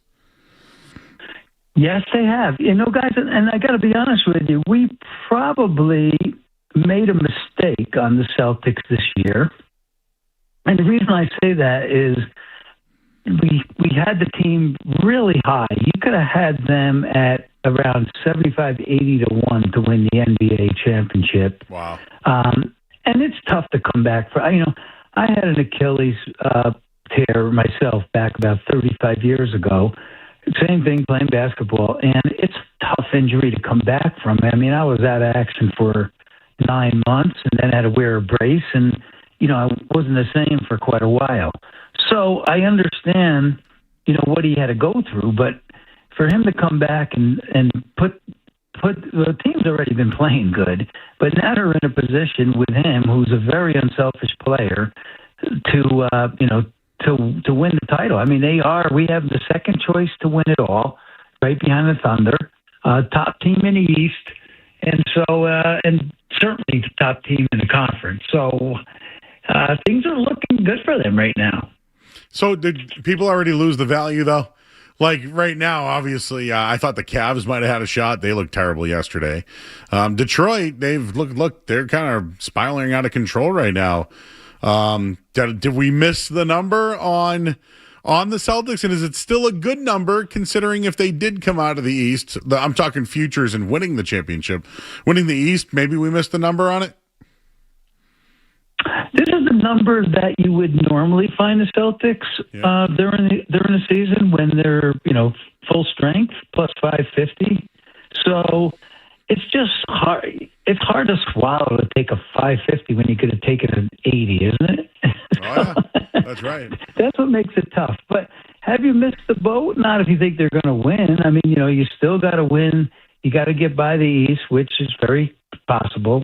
Then you got to go fight one of the Giants in the West. So it's not an easy task. But and the thing about future bets, let's say that the Celtics were right now they're 550, and let's say they lost the first game of one of the series coming up in the playoffs. Well, they go right from 550 to $8.50 or $9 just by losing one game. So sometimes it's kind of better to wait and pick a spot where you maybe can get a higher number due to the circumstances of them losing a game. But if they're going to continue to play the way they're playing, I mean they seem to be winning. Most of their games now. I think they're 8-2 the last 10. Got a couple of tough ones coming up now. Got a pretty tough game tomorrow night, and they follow that up with a Thunder game. So I think we're going to know a little bit more about them then. They're going to be a dog. They're going to be about a 2.5 to 3 point underdog tomorrow night. Yeah, I see it as a tough matchup tomorrow. I think, hey, we'll find out, right? But I do agree with you. I think that's the right line. Oklahoma City, I'm interested in that one too, as well. Johnny, I wanted to ask you, I do think that Jaylen Brown has had an MVP season. Like, if it came down to it and that's where it ended up, you can absolutely make the case. But does the return of Jason Tatum impact Jaylen Brown's opportunity to be an MVP this year? Well, right now, for him to be the MVP, to win the MVP, he's 40-1. He's got Gilius Alexander and he's got Jokic in front of him, and then he's got Wemby and Cunningham both ahead of him. So he's a pretty good price at 40-1. But to answer your question, I don't think so. I think the Celtics will continue to keep playing the way they've been playing, and Tatum is smart enough to know that, hey, look, Jaylen Brown's been steering the ship for this team all year long. I'm going to continue to let him steer that ship, and I'm there when they need me. And as you saw in the first two games, Tatum averaged about 17.5 a game. And that's what I was talking about, how he's an unselfish player and he's just out there to win. So I think he'll let Jaylen continue to do what he's doing, and then maybe elevate his game a little more when needed. But right now, I think Brown's going to continue to steer the ship. All right, Johnny, before I let you go here, March Madness is approaching. Do you guys, I was curious about this because we don't know what the field is yet, but I think you'll have an idea. Do you guys already somewhat have forecasted lines ready to go even before the field of 68 is ready to go? Here's what's going to happen this year. You've got a couple dominant teams that are going to be the ones. You're going to have, your Duke, your Michigan, your Arizona. They're all going to probably be ones. And those teams, when they play, even teams in their conference that are mediocre, they usually blow them out pretty good. And so the numbers, going back maybe 10, 15 years, we were putting up the number 1 versus 16. A lot of those games were in the 30s. And I believe you're going to see some really, but then my point is then they got lowered to around 17 to 22 because those 16 teams got a little bit better against the competition. This year, with these three teams in Florida now, making their move, I believe you're going to see some really high spreads with the ones versus the 16s in the first round. So I think they're going to go back to some of those bigger numbers that we've seen in the past because these teams are so dominant. As far as who can win it, it could be, I don't think you go past maybe the top 10 or 12, but I wouldn't, this is one of those tournaments where sometimes you get bit when you didn't see it coming. So, but those three I just mentioned, including Florida, they're tough. They're tough customers. Oh yeah, Florida's man, they're absolutely loaded. I'm already looking at tonight's St. Mary's Santa Clara game, and I really like what I saw from Santa Clara last night. So I hope they can do it on back-to-back nights, Johnny. That's what I'm hoping for tonight. Is I know St. Mary's beat Gonzaga a couple of weeks ago, but I love Santa Clara this year. I might double down on it tonight. I think that's a good play tonight, guys, because everybody thinks that St. Mary's going to, and Gonzaga is going to play in the championship game, and maybe that's not going to be the case. Maybe it's going to be because I think the Zags are going to win, but maybe in that second game that could be maybe not what everybody's thinking. Hey, there it is, Johnny Avello. Excellent job, head odds maker over at DraftKings. Johnny, love having you on, man. Love talking gambling. I feel like I miss it some nights. I used to do a show here every week on it, so when I do it during the show and they're like, "Hey, can you guys want Johnny?" I want Johnny. So I appreciate it, man. Taking a few minutes here and enjoy your week. Thanks. Call me anytime, guys. You got it. He's Johnny Avello, everybody, the head odds maker over at DraftKings. He is a Vegas legend. Imagine if we had him give odds on like how many chicken wings we could eat. It's like, well, based off Joe's gird. Should have got his thoughts on the sauce off, Joe. Oh, my God. Johnny's great. He's really good with Felger and Mavs because I know how to speak the language. You know what I'm saying? It's like a car. Like we go to a car dealer and I'm like, yeah, all right, man, out the door. None of this fees crap. Johnny gets it, and isn't it funny? I just dropped a St. Mary's versus Santa Clara, and he had a take. He's like, that's not a bad pick. He's like, Gonzaga wins the first game. What makes you think it's just going to be St. Mary's versus? And I was like, oh. I'm very surprised you brought up a bet, and he said, that's a good bet, Joe. That shocks me. That's the one I'm looking at from later on. 11:30 game, Skaz. We got to get there first. Because think about it. Okay, do you ever just look at bet? You're talking yourself into this right now. You've already done the work. Listen. The bet's already placed. Do you know what I hate, by the way, for people out there? I've done the serious gambling thing. Like, when I worked a real job. Well, is this a real job? I guess it is. No. We used to have some money, right? So you could allocate some of your disposable income, whatever that is called. Yeah, no, that's a foreign concept. And you could put it towards betting. And that's when we would do the bankroll management and the right bets to place and all that. And then you could really make some money. Like, you really could. But now, Skaz, I'm betting against the banana. You know what I'm saying? And like, hey, you like Monmouth? All right, let's ride, kid. Hey. And because now it's at the palm of your hand and you can just bet $5-10 here and there, whatever, $25. Hey, Monmouth won. There you go. I mean, I'm 2-0 tonight because of you and Jake right now. There we go. I haven't even given any of my own analysis. But anyways, you ever look at a bet and you're like, that's the last game of the night. Everybody's going to take St. Mary's. Give me Santa Clara. You ever do that stuff? Oh, yeah. I did that the other night with Long Beach in Hawaii at midnight. Took Long Beach State. It looked too big. 14.5, dude. That was too many points at one. But I'm just trying to say, like, I didn't even give an analysis. We got Dawson giving out the under in the USA-Mexico game tonight. Oh, is that on right now? Yeah, 0-0, top of the second. Paul Skeens on the mound. No, it's funny. I'm being tagged on things that, like, people see all the time. But I guess that Alex Bregman is speaking Spanish in the dugout, like fluent. Well, during an interview, yes, he did. So, like, people are amazed by that. But I don't know. I mean, guys who literally play with Latin players. Yeah, he lived in Texas for how long, too? Like, yeah. John Cena knows how to speak many different languages. Chara, like, yeah, a lot of these professional athletes, the environments you find themselves in, that doesn't surprise me. Is it funny I pulled out John Cena, though? Of course, John Cena. Not Zdeno Chara. No, not him. No. Nemus Queta, can he speak? Hey, is it his brother that's on BYU? Oh, that I don't know. I know he played at Utah State, so yeah, maybe it could be his brother, same area, right? DeBance is good, man. You hear he might stay? No. Well, how much are they paying him? Well, that's the thing. Actually, you know what? We met his dad. His dad's a smart guy.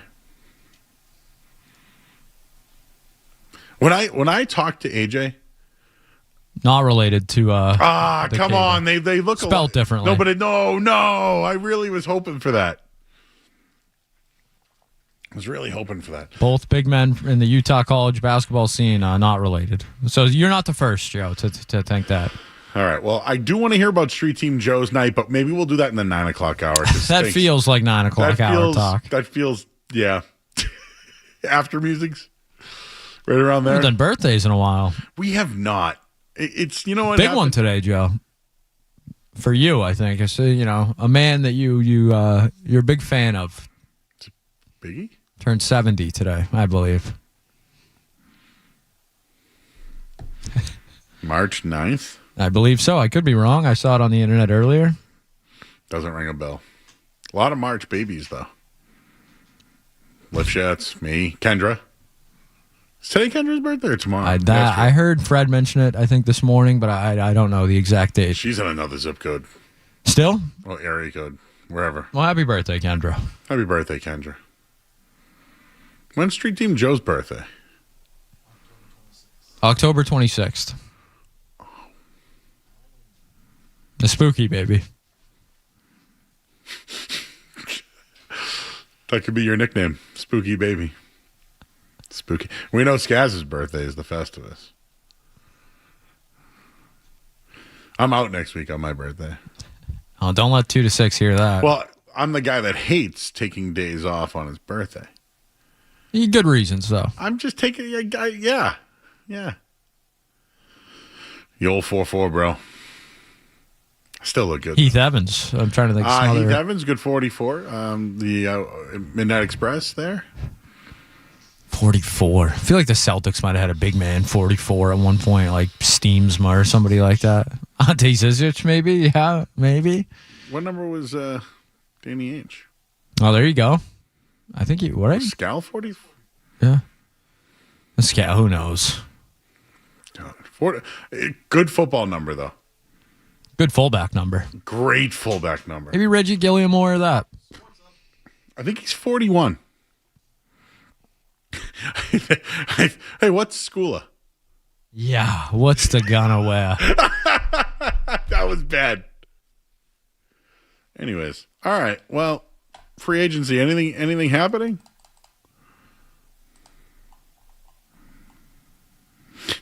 Okay, I got 2 stories for later, dude. There are 2 stories. Both are criminal related. There are 2 stories that absolutely need. Essential Sports Hub headline presented by Celsius Energy Drinks. Well, thanks. A little jump of the gun there, Joe. That was my apologies. I don't know what happened. Well, you did track, right? Yeah, I guess so. The Time Lord was 44. How could we forget? These stories, though, Joe, did you put these in Slack? Because I think I have a feeling about what one of them is. Remember I told you something was smelly the other night? Yes. That's one of them, and I just threw one in there. Hey, is it Barbie's birthday? Is that the big one? Not Barbie, but shout out Barbie. Oh, it's Barbie's birthday. Okay, what has happened today? Well, Alec Pierce is staying with the Colts. The Seahawks have re-signed Rashid Shaheed for a $51 million deal. Mike Evans is going to the 49ers. The Patriots today acquired a fullback named McLean and a defensive end named Jones. Tyler Lindenbaum, $81 million to play center for the Raiders. That's a big ask. Tua Tagovailoa traded to the Falcons today. And the World Baseball Classic is on right now. No score. And Troy versus Georgia Southern. Troy is with a big lead there. Headlines, they are brought to you by our good friends over at Awaken 180 Weight Loss. It's great to have goals. It's even better to have experts help you attain those goals. Experts in weight loss. Awaken180weightloss.com. I'm Joe Murray. You're listening to Joe Murray on 98.5. You're listening.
Wonder if there's odds on who will be the new lead singer of Three Doors Down. Will they still be Three Doors Down?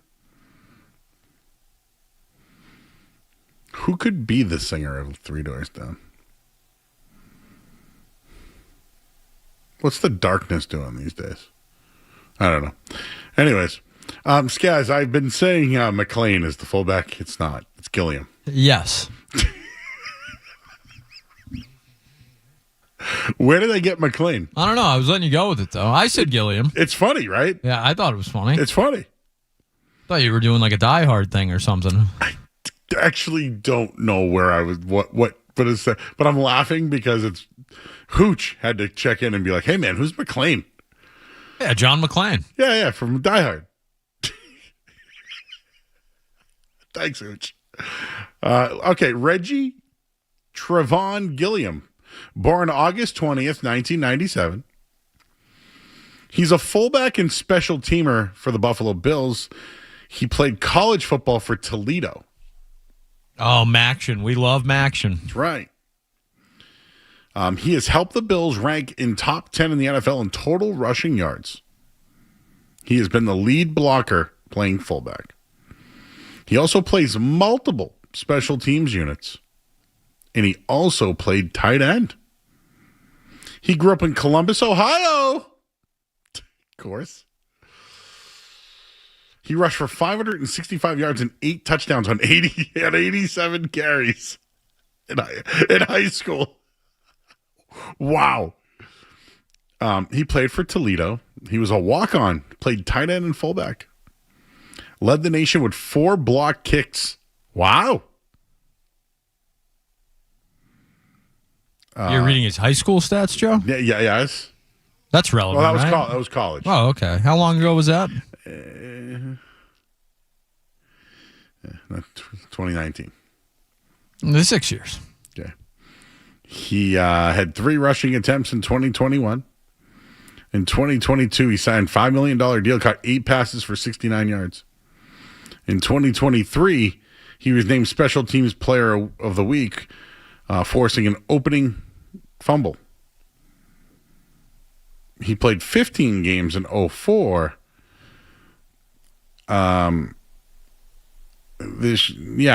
He hasn't really done anything. Yes, Joe. He has 27 rushing yards the last 3 years combined.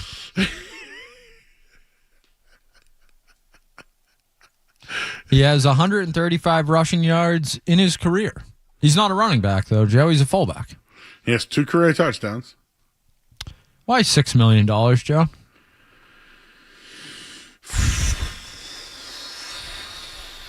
Do they think he's going to convert the tight end?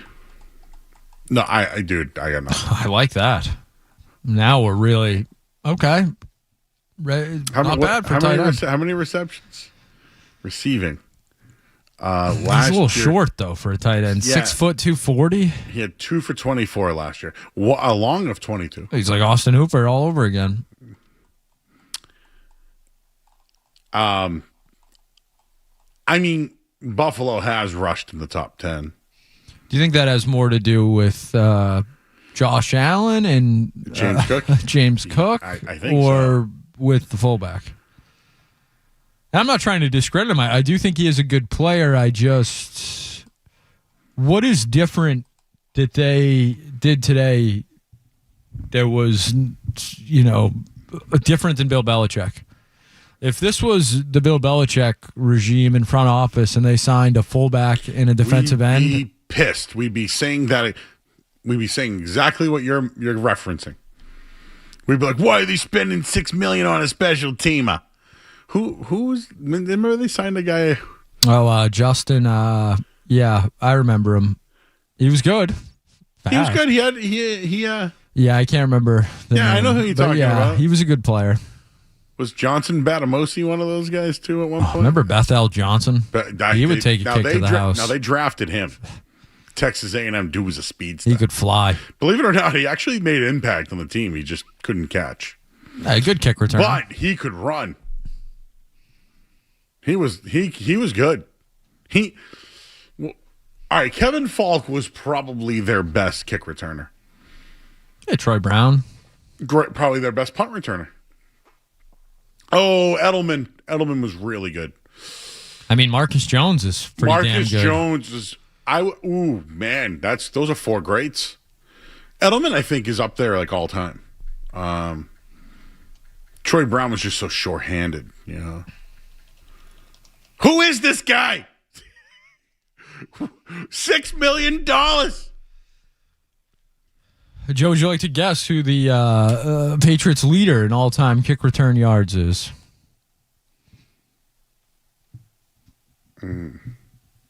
You were right. Kevin Falk? Kevin Falk. Okay. Far and away. And then second, kind of a surprise, Ellis Hobbs.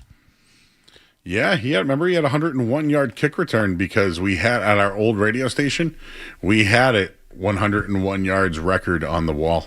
That's the only reason why I knew. He had the first 101-yard kick return in history. The highest average of any Patriots kick returner. Yeah, he also got beat by Plaxico Burress. Bethel Johnson, 4 all time. Yeah, but dude, Bethel was special. Bethel Johnson was a really, really gifted sprinter. Like he's one of the guys that didn't make it because of Brady. Now, the problem was I don't think he picked up any. Did Bethel Johnson play anywhere else? Because I think Aaron Dobson had a little run. I'm trying to think of who these guys were now. But yeah, Marcus Jones is right up there. He's one of the best. A lot of people are embarrassed to be Patriots fans today. I find that strong, Joe. Strong to quite strong. Someone just tweeted me. What's Deshaun think? Hello, guys. How you guys doing? Good, bro.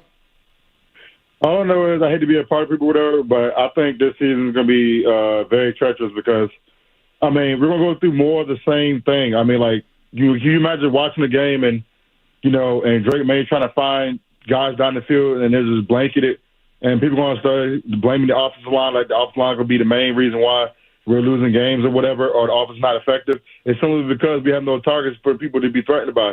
I mean, go look at the quote by Ernest Jones in the Super Bowl when he was saying that if we could contain Drake May and we're just worried about Drake May, we feel like that we can have the game because we're not really worried about anybody else because we feel like that Drake May is the whole offense.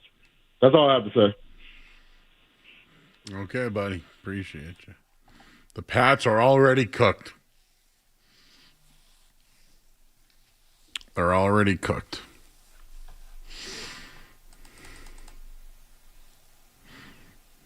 Can't believe people feel that way. It's our chat thinking tonight. Matt says, yikes, Joe. What did I do? He said, yikes, Joe.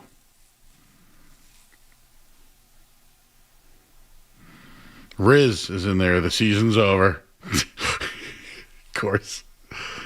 What did they do that was yikes? Joe, is your birthday 3/13? Yes. Joe, taking a day off for his birthday is a problem on 2 to 6. Correct. Again, I took 2 shows off on my birthday, not just this one. Not because it was my birthday. Because it's a Friday. All right, well, you know what we're going to do next. There's 2 stories I have to get to. And one of them is smelly and the other is suspect. We'll tell you what those are coming up next this hour of the Sports Hub, brought to you by Valvoline and Oil Change. Enjoy quick and convenient vehicle maintenance this month. Visit NewEnglandOilChange.com. You'll save 15% off an extra through oil change at Valvoline and Oil Change, the official oil change of busy people. I'm Joe Murray. More Joe Murray coming up on the Sports Hub.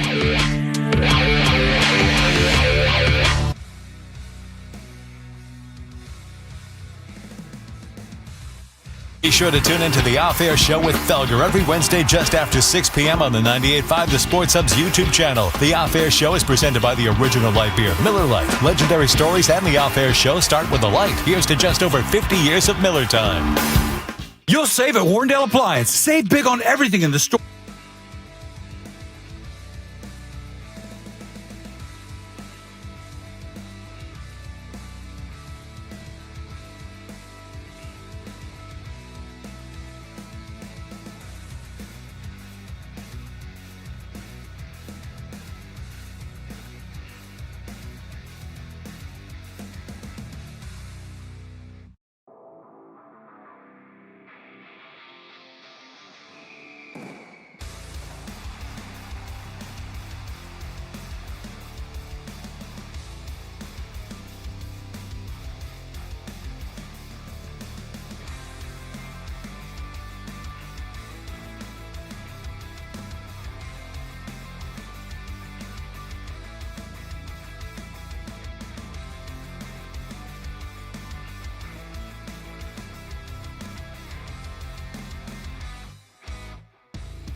You'll see him at Celtics games with green. Go.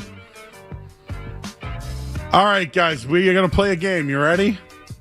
I like games. We've never done anything like this before. Oh, boy, that makes me nervous. 2 stories. Both local. Oh, boy. All right, ready? So let's start it off. All right, you guys, Joe, you ready? Oh, I'm ready. All right. Is it suspect or smelly? Can we start what is suspect, and can you define suspect? I'm going to tell you the story. You're going to tell me if it's smelly or suspect. Easy Ready. enough? Okay. The Old South Diner is doing Old South Diner things. The luckiest place in the world on Nantucket. Oh, boy. Luckiest place in the world, back at it again for the 4th time since March of 2024. The Old South Diner has sold a $1 million, a $2 million jackpot scratch ticket winner, won by Yancy Contreras. She won the grand prize on the state lottery's new $2 million stacked instant ticket. They were asked about having $4 million winners in less than 2 years at one location.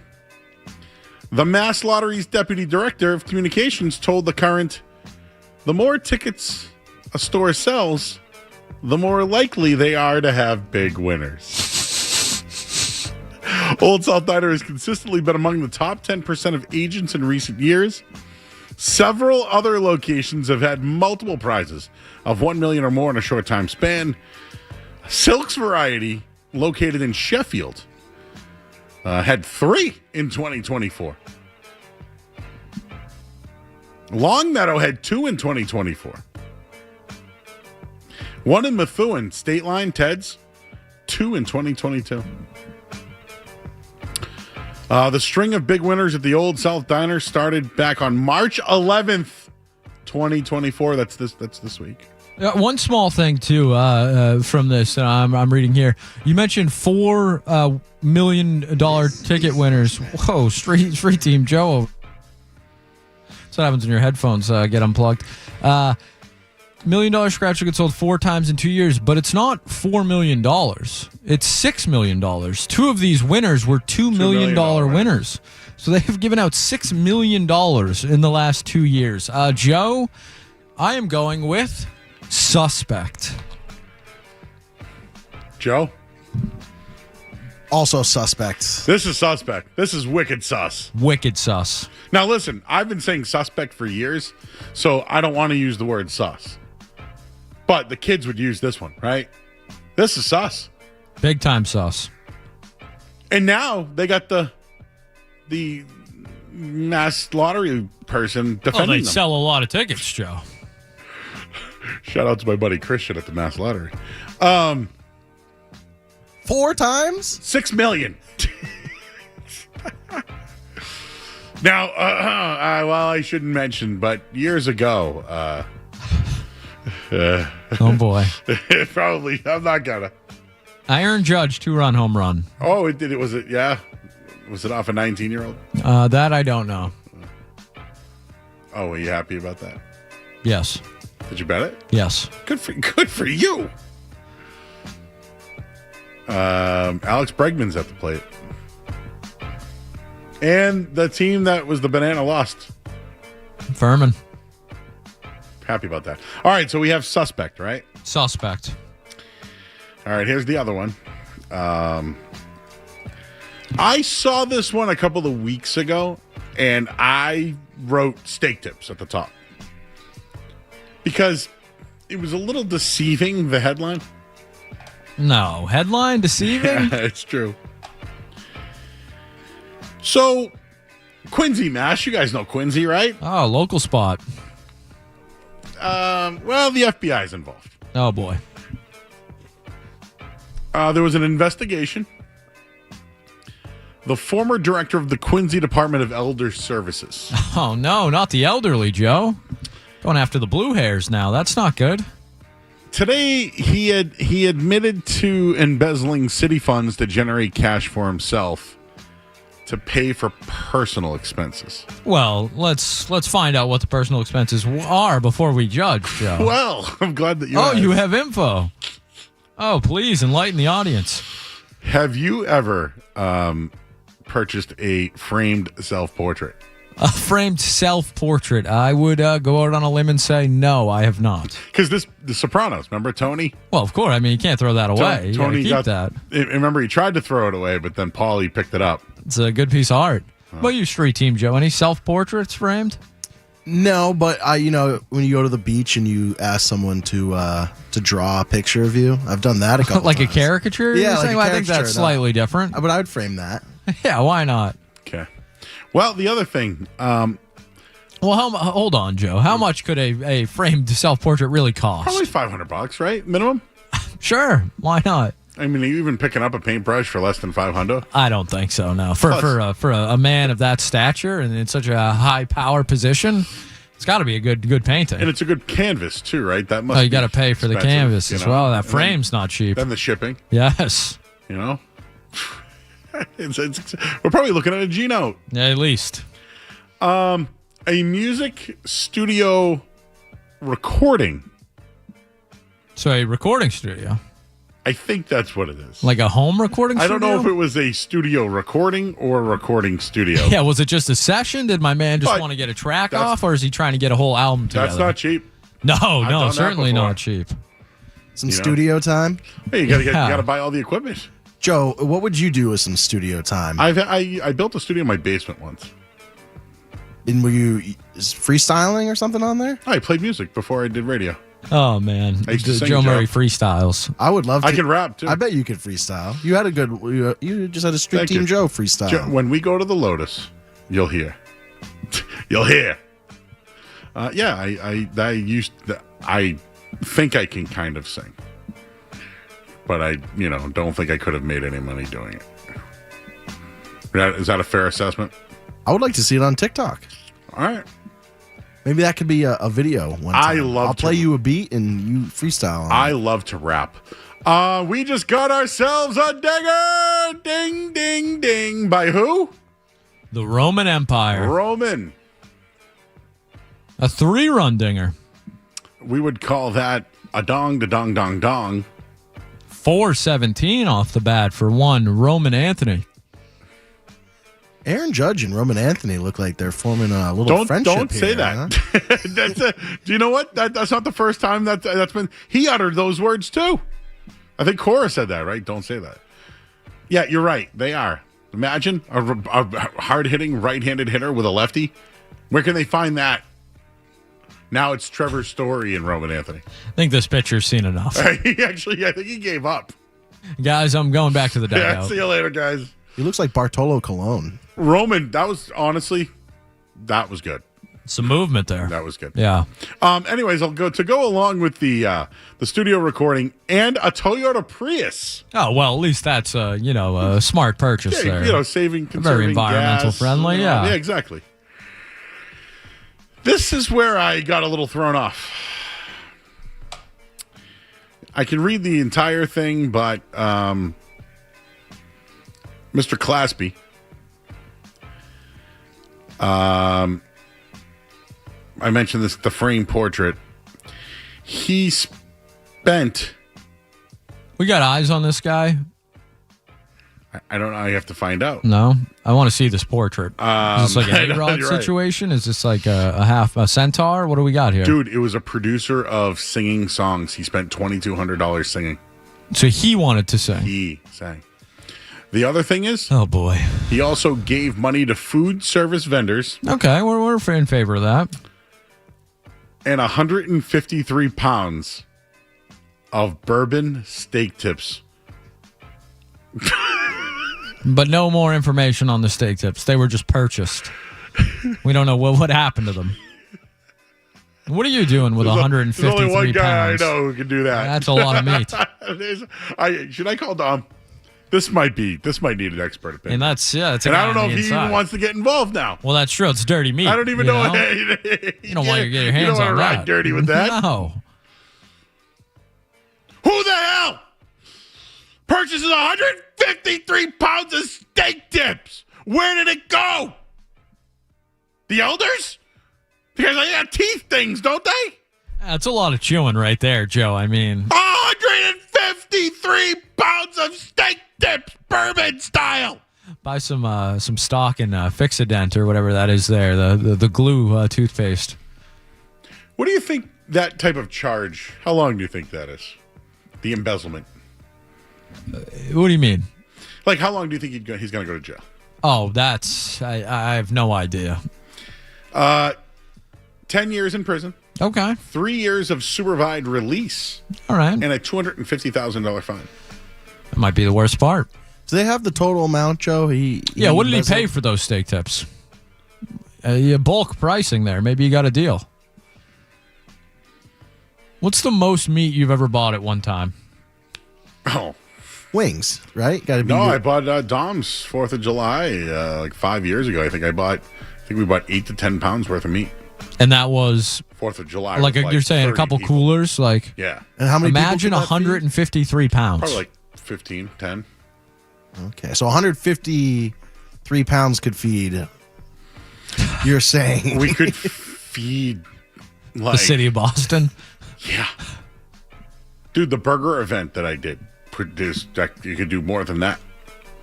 Dude, 153 pounds of meat, dude. That's like what I weigh almost. Like that's me. How much do you? 165. My dog is like my 5.5-month-old dog is like 60 pounds. My 13-year-old dog is 40. So I mean, both of them combined. Yes. The 6-month-old dog will probably be about 120 in a couple months. I need more on the steak tips. Yes. So I ask you much guys. more. I think David Andrews had a tweet on this as well. Oh, he did? I believe so. I'll check in.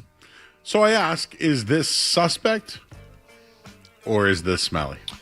I lean smelly on this one because when there's more. There's more behind the scenes, and also like feels like a lot to do alone. Do you think I'll the say lawyer that. negotiated what could be public? Like, all right, we're gonna do the picture. Let the steak tips get out. We're gonna do the portrait, the Prius, and dude, we gotta spike up that number for the steak tips. How about 153? Deal. 10 years embezzlement, 3 years. How about that? If you're going to go down for embezzlement, Joe, I feel like you should. Some of those purchases could have been a little cooler, don't you? I know. Think? Like maybe go down for like a Batmobile or something. I mean, what did Walter White buy? Car wash.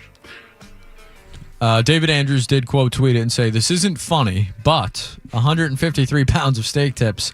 For some reason, that's hilarious to me, and one of the most Boston things I've ever heard." So, tough to argue with that. I got to talk to Dom. I don't want to incriminate. I bet you know what? He was. What do you do when? Does he have an alibi, Joe? When the mayor of Quincy does he have calls, an alibi? When the mayor of Quincy says, "Dude, I need 153 pounds of steak tips," you get the mayor of Quincy 153 pounds. Get the man his baseball tickets. you know what I'm saying? Would have got him his tickets. Like if I needed like 10 pounds of ice cream, I'm calling Ron's and Jay at Ron's Bowling Alley. That's all I know. I need a second freezer. But like, where do you go for 153 pounds of? Big Bryan Cranston fan. I thought it was his birthday today. Apparently, he turned 70 over the weekend. Just kind of crazy. Bryan Cranston, 70 years old.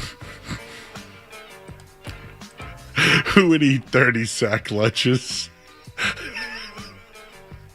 Seriously, who would eat 30 bagged lunches? Damn kids, turn this damn bus around. That Miss Veronica Vaughn. Joe, you have no clue, huh? Billy Madison?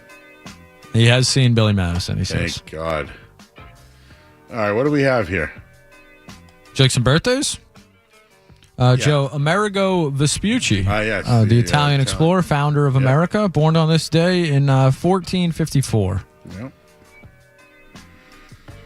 Let's see what else we got here.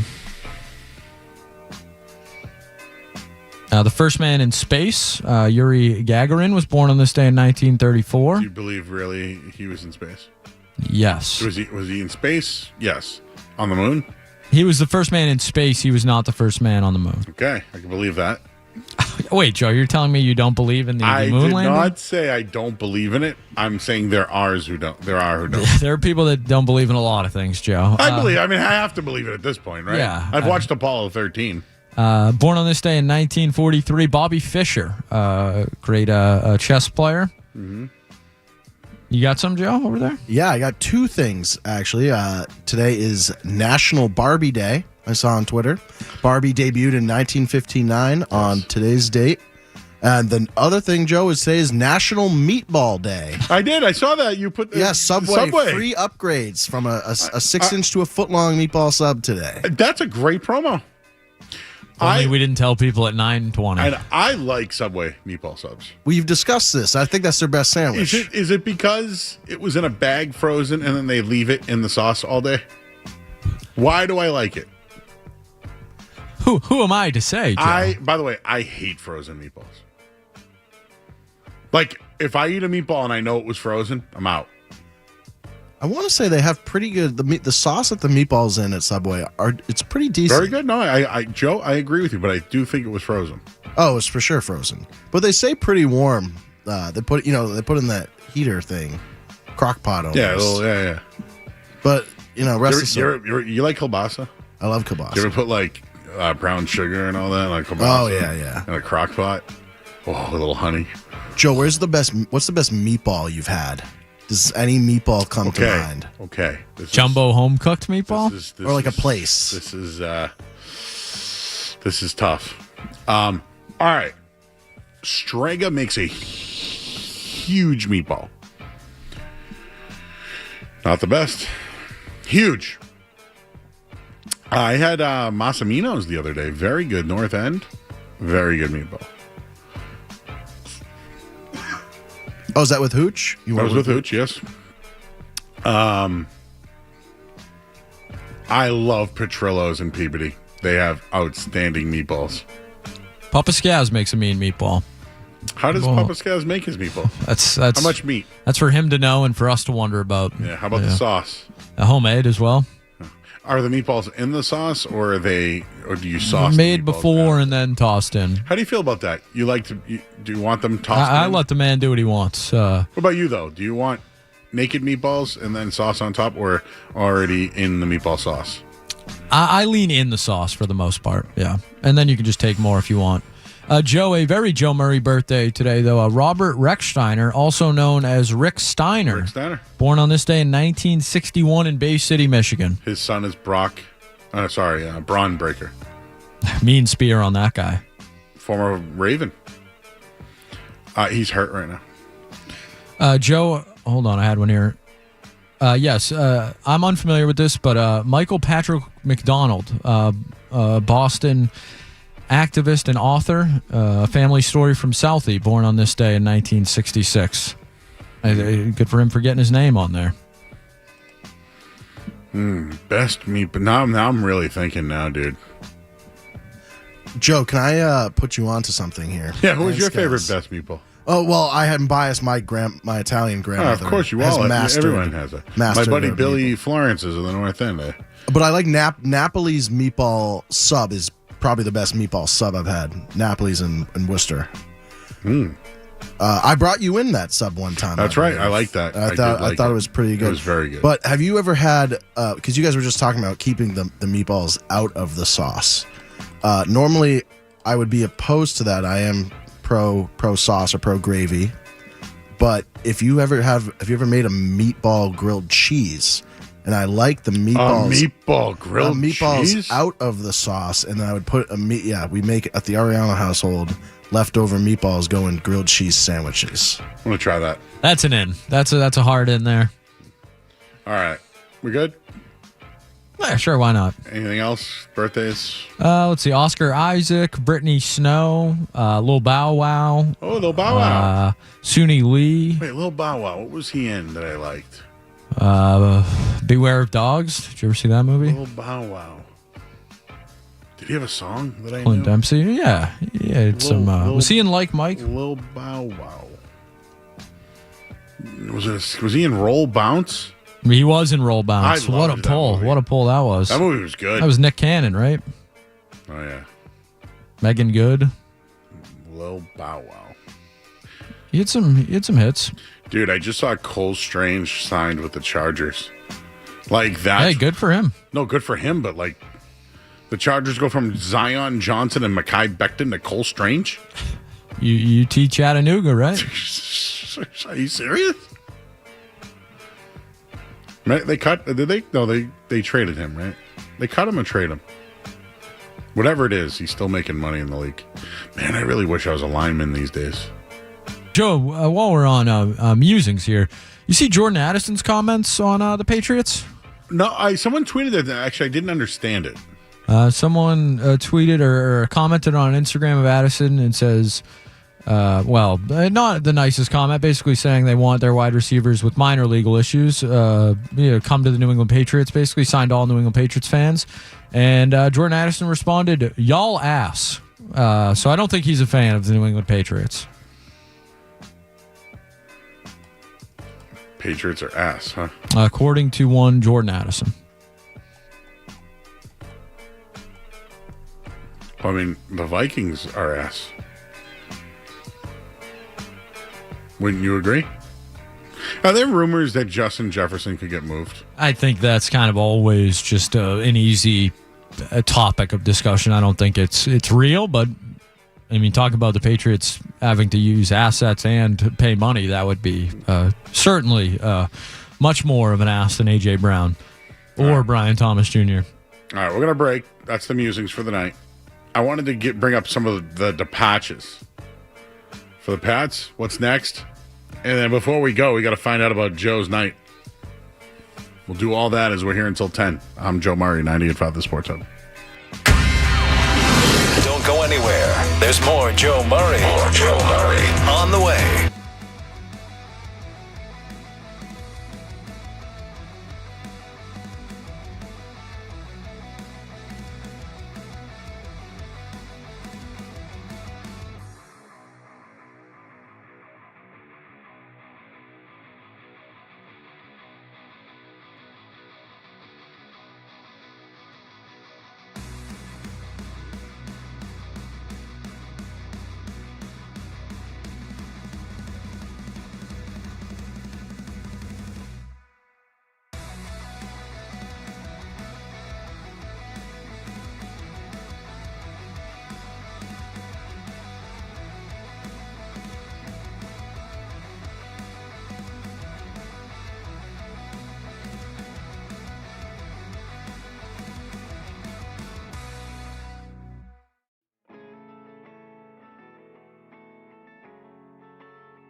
few of the departures for the Patriots today.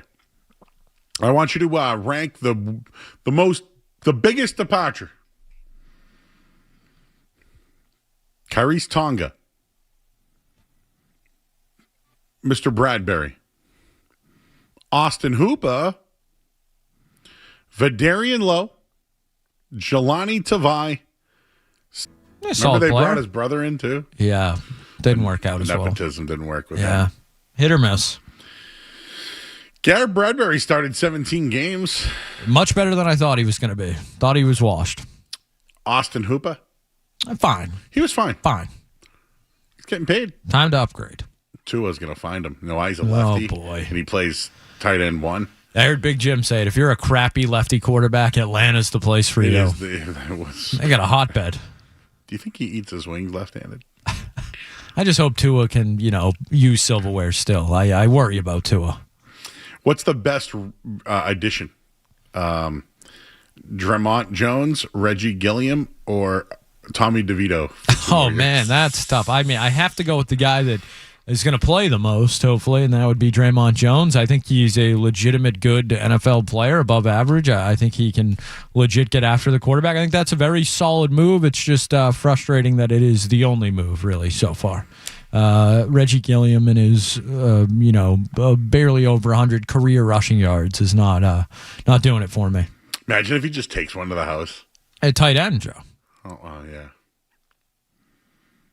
They tendered Jake Westover. So that means that another team can claim him and they owe him a draft pick? I mean, fullbacks are back, right? Certainly in New England. Gonzaga is destroying Oregon State right now. Didn't Johnny tell us that? Well, didn't he say Gonzaga was going to win? All right. Well, the biggest addition is Drummond. Biggest loss, Stephon Diggs? If Chason's gone, I think that could be a big one. Well, he's not there yet. Well, I know. Not yet. Darian Lowe, $6 million. Cole Strange is still making money, dude. Excuse me. Whoa. What happened there? Did you hear that? It's an interesting noise. Pull the file. What happened? Jeff wants to talk about the best meatball in the city. Joe Murray. Jeff in Worcester. Love you guys. Hey, Jeff. I got the best meatball sandwich for you, probably in the state. Okay. It's Vincent's Bar in Worcester. It's a dive bar in Worcester. Yep, I've been there. They got the best meatball sandwich. It's not a meatball sub. It's a meatball sandwich just served on Italian bread. I like that. I will take the Pepsi challenge against any meatball in Boston against this meatball sandwich. What was the place you went to, Joe, the other night that you liked? The meatball? What was the name of the meatball? The what place? Meatball sub you got us. Oh, Napoli's. Napoli's, Jeff. Ooh, Napoli's in Shrewsbury. Delicious. See, there's no such thing as the best meatball. I think there was a place in Laguna Beach, Alessa's. I went on a date there, Joe. One time. Date, huh? Humble brag, yeah. I actually went on a date, and they had meatballs for appetizers. I got it and immediately spilt it all over myself. Well, it's not good if you're not wearing it, right? Yeah. But it was, pants, shirt, the whole 9 yards. But we hadn't got our meal yet, so I sat there looking like an idiot, just covered in meatball sauce. Were you playing something back there, Skaz? I thought I heard something in my ear. Cole Strange is still making money, dude. Excuse me. Whoa. What happened there? They call that a gas bubble. Excuse me. Whoa. What happened there? Hear that? Did you hear There's that? something going on there. It's called a gas bubble. Some gastrointestinal distress there. Yeah. Joe, what did you think of Tatum's first 2 games? What a segue. That's a real pro. No gas bubbles on his end. No. Why don't we do that on the other side? Joe, why don't we talk to you about your game? Let's talk to Sean and Spencer first because he's holding. Hey, Sean. Bye, Sean. All right, let's go hit the headline. I'm Joe Murray, 98 Found the Sports Hub.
back here on 98.5 The Sports Up.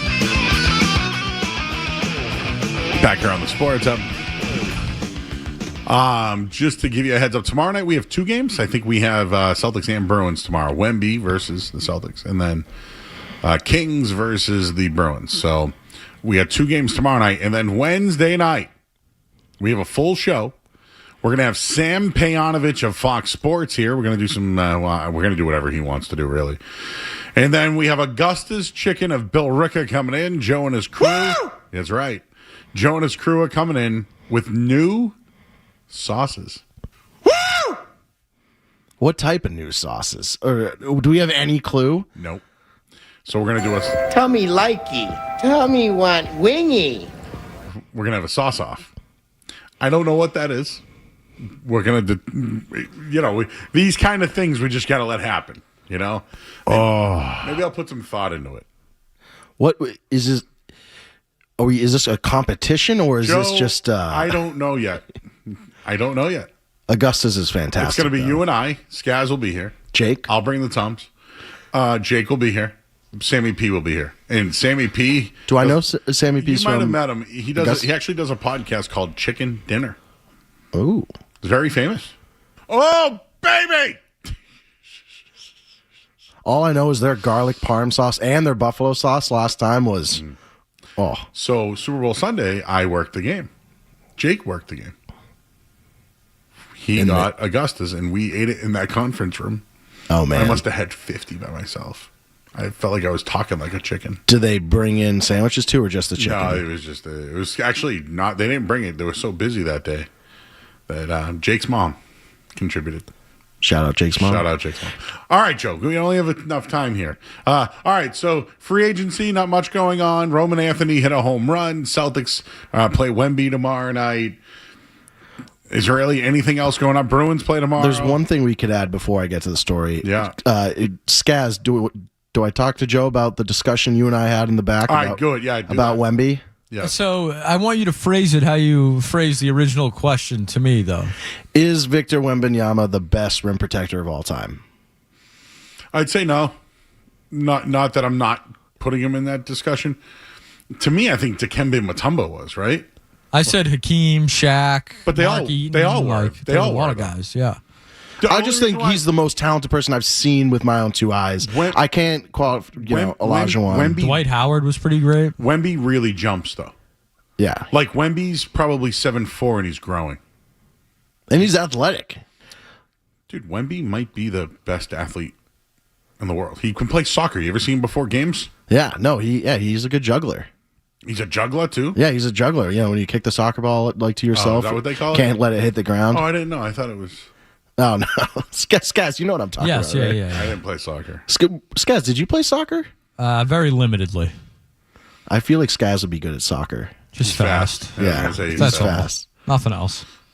Plus his jersey would say Scaramazino. It doesn't even fit. Yeah. All the way around. Doesn't even fit. But like when you watch Wemby, especially like versus OKC, he doesn't allow anyone to go in the Chet paint. Holmgren. I don't know what it is. Oh, they have like a personal he beef, owns Chet Holmgren.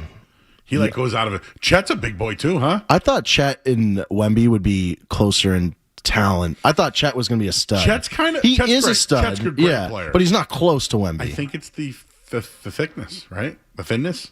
Well, I mean, Wemby's pretty thin. He really is.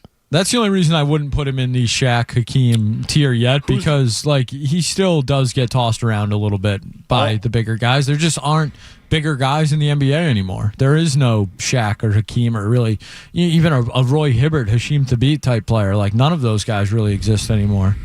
Who is the all-time blocks leader in the NBA? The average for a season is Mark Eaton at almost 6 a game, 5.8, I believe. Hakeem Olajuwon all-time. Wow, yeah. Good poll. I said Dikembe, he's second. And then I was saying to Skaz, there's more 3-point shooting today, so there's probably less opportunity. Like, touches in the paint have to be down less. Skaz was teaching me about Mark Eaton, though. I wasn't familiar with him. Mark Eaton played for the Jazz. He looks like a Wolverine. He was with Malone, Stockton, Hornacek. Was Tom Chambers? No. Could he jump, or was he just a huge dude? I don't think there was much jumping going on. No, but he was a very good player before my time. He wasn't a stiff. He was just big. Yeah. 5.5 blocks a game, though, is nothing to sneeze at. Yeah. Mutombo, though. No. The scary thing about Wemby, like, have you seen, like, he can throw down some of the coolest dunks. Like, granted, I know he's 7'4" tall, but You're like, see him tomorrow night, Joe. Yeah. Oh. Joe, Victor Wembanyama is a certified freak. Like, he is unbelievable. We've never, ever seen an athlete like Victor Wembanyama. Face of the league, right? Hands down. I think he starting next year. I think he can be. Yeah, I think he's absolutely trending in that direction. I think he wants to be too, which is good. He's friendly as hell. He's getting pretty good with his English too. You notice that? Like, I remember when he was drafted, he kind of struggled with it, but I saw him post game the other day. He's I think he gets it. Yeah, I think he gets what he can do, and he said the All-Star game, how it's got so intense originally. He started that. He was basically like, I will dunk this in your face every time unless you play defense. So he's like, if you don't want to play defense, I'm going to embarrass you. Do you think Wemby weighs more than those steak tips? Ooh. I mean, he's got to be just because of the height, right? Like, he's got to be over 200 pounds. He doesn't look it. What? Who's skinnier, Wemby or Durant? That's a good question. Yeah, I don't know. Or Chet. There was a shirtless picture of Chet that... All right, we got 5 minutes. Should I go to my story? Yes. So, Joe, where were you when Jason Tatum scored his first basket? Your seats were right under the hoop. You should have been caught in all the ESPN videos. I noticed Katie Bennett and Chris DeSisto were in those videos from ESPN. Joe Ariano, they were your seats. Where were you when Jason Tatum had that putback dunk? So, Skaz, about the 6-minute mark, all right, in the second quarter, Tatum is taken out. And I, being the smart man that I am, but also the dumb man that I am, was like, oh, Tatum is out. I have an opportunity here to use the restroom before half. Skip the lines. I also was thirsty. So I'm going to say Tatum's out. No way he comes back in, right? He's got 0 points to this point. He hasn't been playing great. He just got stuffed by the rim. I was like, this is a clear opportunity for me to use the restroom and go get a drink. As I'm in the restroom, doing my thing, I hear the loud erupting Garden cheer. Tatum had come back in with 2 minutes left, and he had a putback dunk. So I spent all those money on tickets for all my friends, and I missed the whole purpose of going to the game, and I missed the step back three too after. 5 points in a row. So after I went, and then did you hear me in the bathroom at halftime? Yeah, because that's where they put us on in there. Oh, they do. Yeah. Oh, I didn't. I was getting a Sprite. Technically, I was in line to get a Sprite. Was where I was exactly at the moment Tatum. Were you by hit yourself? the shot. Yeah, I went to use take a piss and then went and got a. Don't worry about it. And then went and got a Sprite. We'll teach you the words you can't say later. And then went and got a Sprite. And it was not worth it. I missed the moment. So Katie and Chris are on all these ESPN things NBA Twitter sphere. Yeah, like the dunk. Yeah, like the dunk. You see Chris and Katie in the background, like. Yeah, and then there's like a little kid in my spot. If that was you, though, what would you? You kind of remind me of a baby Farley, like a baby Chris Farley. I don't know what I would. What do you think, Skaz? I'm usually going for the high fives. No, I can see you like belly bouncing. Yeah. Somebody. I'm a jumper. You always have those seats when you go? Those are my uncle and aunt's seats. So my dad's sister. Row of four. Row of four. He's had them. He got them the year before incredible Bird. Seats. Incredible seats. And you're on the outside too? Yes. So wow. Yeah. So and you could just kind of chill right there if you want to watch the game. Yeah, absolutely. So it's like it's pretty close to exactly where you and Hooch were sitting. You guys are just in a row in front. Yeah, of us. row. Yeah. We were right. So right in front of us is the railing, and then you have the three. Yeah. I wonder if they all know each other. Who? The people's tickets. Oh yeah, no, but you're on the opposite side, I believe. Right. Yeah, you're on the opposite side. So you had a good time? So I did have a great time. Yeah, me, Chris, was there Katie, any tears by anybody? And tears. Yeah, like anyone. Katie was crying when Tatum came out. Yeah, I remember that. She actually shed a tear. Did you hear Eddie Palladino? Yeah. And from Duke, number 0. When he was mentioning that, I really was, when they used to do like the captain, the truth, number 34. Are we going to name a captain, Joe? anytime soon? Like no co-captain between him and Brown? You're causing a controversy. But like, wouldn't it be tomorrow? Who will be the captain of the Celtics? Tatum or Brown? I thought it was missing like the captain, Jason Tatum. Eddie Palladino's got a great voice. I think that if I had a gold job, I would love to replace him someday. He has a great job. He works for the state and does that for a living. And they're like right next to each other, aren't they? Like the buildings. I think so. I would love like Rajon. I'm gonna hook you up with Eddie Pal because I met him at Kowloon, of course. Oh, really? Yeah. All right. Well, anything else you want to add in the next 30 seconds? No, that's about it. I had a great time at the game. And who is the other fourth? And Haley. So that's Katie's best friend. Hey, where's Haley